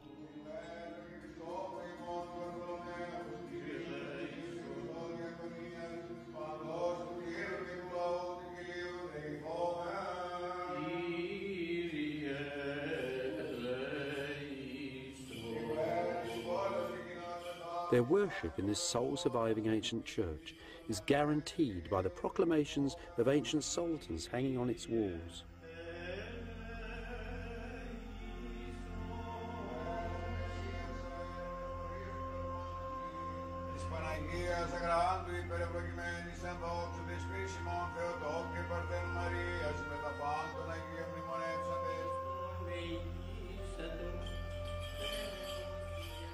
Their church has survived schism and poverty.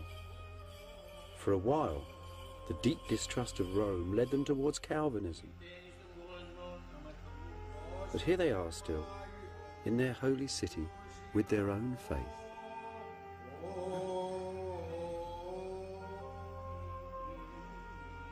Scattered too, through myriads of monasteries and far-flung churches, pale shadows of the ancient earthly empire of Byzantium.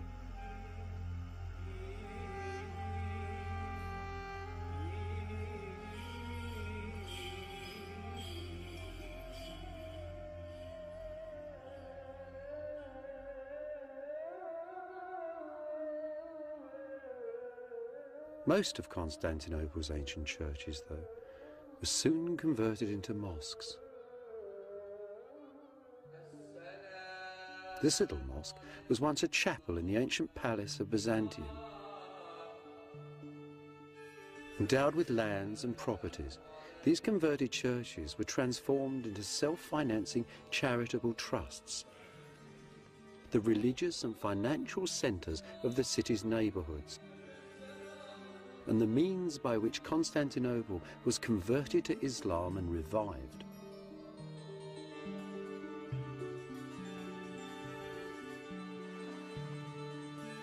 Under Turkish rule, Constantinople was to become a rich and thriving city once again, the centre of a mighty empire, just as it had been 1,000 years before.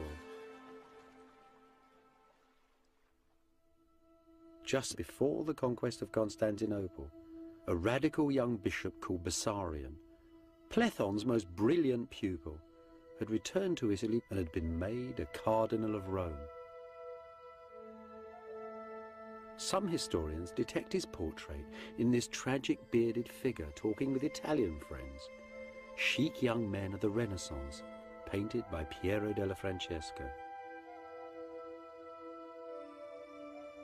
Here at Rome, Bessarion did what Byzantines had done at Constantinople for centuries. He made a villa by the city walls. This villa, one of the first in the modern Western world. A memory of old Byzantium. Bessarion spent his life making a memorial for Byzantium by founding an academy of scholars.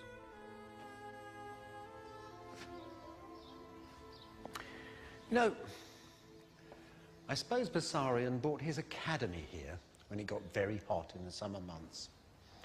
This academy was a group of people who he'd gathered around him. Some were exiled Byzantines, many of them were Europeans, but everybody who could help him hold the identity of Byzantium together for as long as possible. Poets, artists, writers, translators, all sorts of people. Couldn't have been that difficult to find people, because this was a really fashionable idea. Dear old Plethon had introduced Plato to the West. The Renaissance was beginning. This is early Renaissance building. For a few years, this was the coolest place on the planet. So you've got to think, perhaps, that this was the place too, where one day in the summer, 1452, Bessarion sat down to write to Mistra. He was writing a letter of condolence to Plethon's sons. The old man had died with the spring flowers in June of that year. Bessarion wrote a letter, such a letter. He said that Plethon had been his teacher, his father and his friend. It was one of the last authentic letters of the ancient world. After that, Byzantium became something to be seen in libraries and museums. Above all, Bessarion preserved the dream. He gathered the pure air of Mistra, the ideals of Constantinople, the energy of ancient wisdom, and made a single beauteous image of that most complicated empire.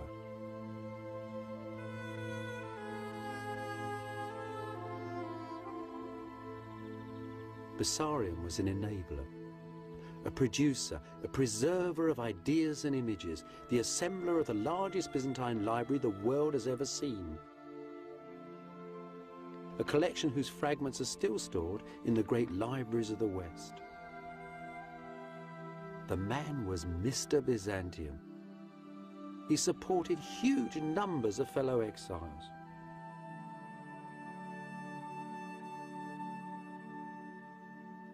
He also used to place refugees all over Europe in jobs.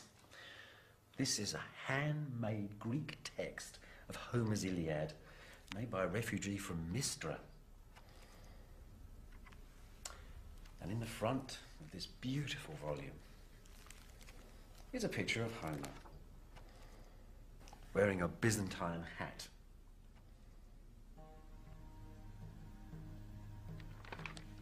The West had seen nothing like this flood of wisdom that was pouring from Byzantium. Homer, ancient Roman law, and a myriad of other texts. And they'd seen nothing like Bessarion's academy. Part of the modern world, its science and its scholarship, was started by these exiles from Byzantium. Plethon and Bessarion first taught the West old Plato's heady individualism that so fills the modern world. Bessarion, too, told a Westerner about an ancient text that inspired Columbus to sail west from Europe on the east wind to America.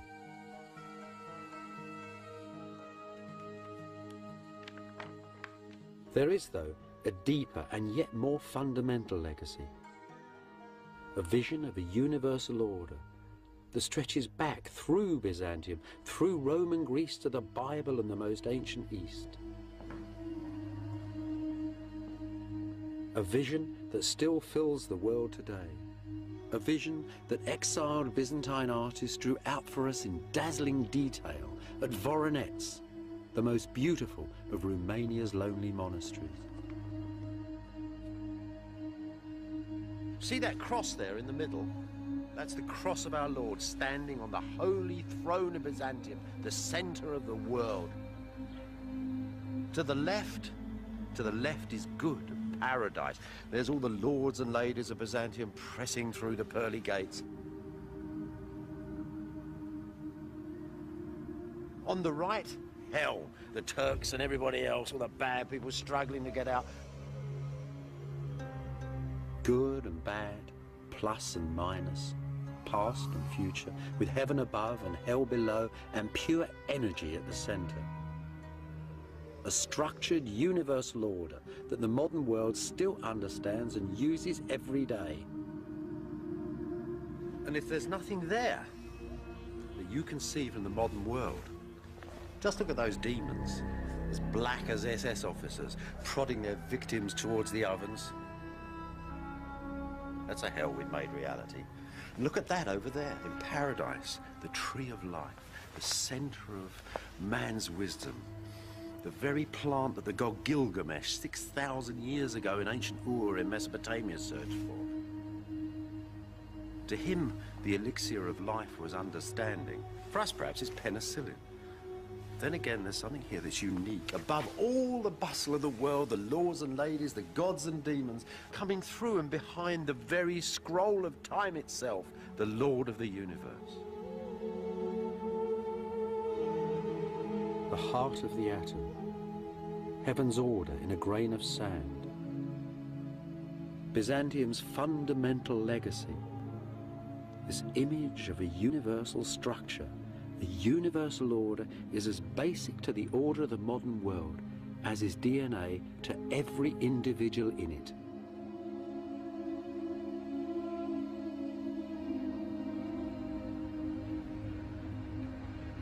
Nowadays, Constantinople, the heart of old Byzantium, is called Istanbul, an old Byzantine phrase that simply means the city.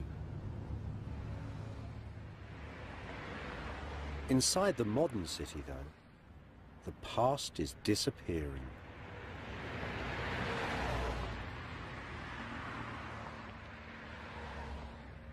Ruins are often melancholy, but they should seldom make you angry. The end of Byzantium wasn't really brought about by the wicked West or the terrible Turk. Things pass, as the poet said. If the cowboys had never shot the Indians, the Great Plains would not be filled with shining teepees and herds of buffaloes. Nonetheless, we should honor the past and cherish it. It's a memory, a solid memory of our beginnings. And think of Byzantium too, as a flash of silver, as a dream of jewels. And think of Byzantium too, this extraordinary empire set between the East and West, whose very ending set those two things far apart, but in whose own time gave so many good ideas to both of them.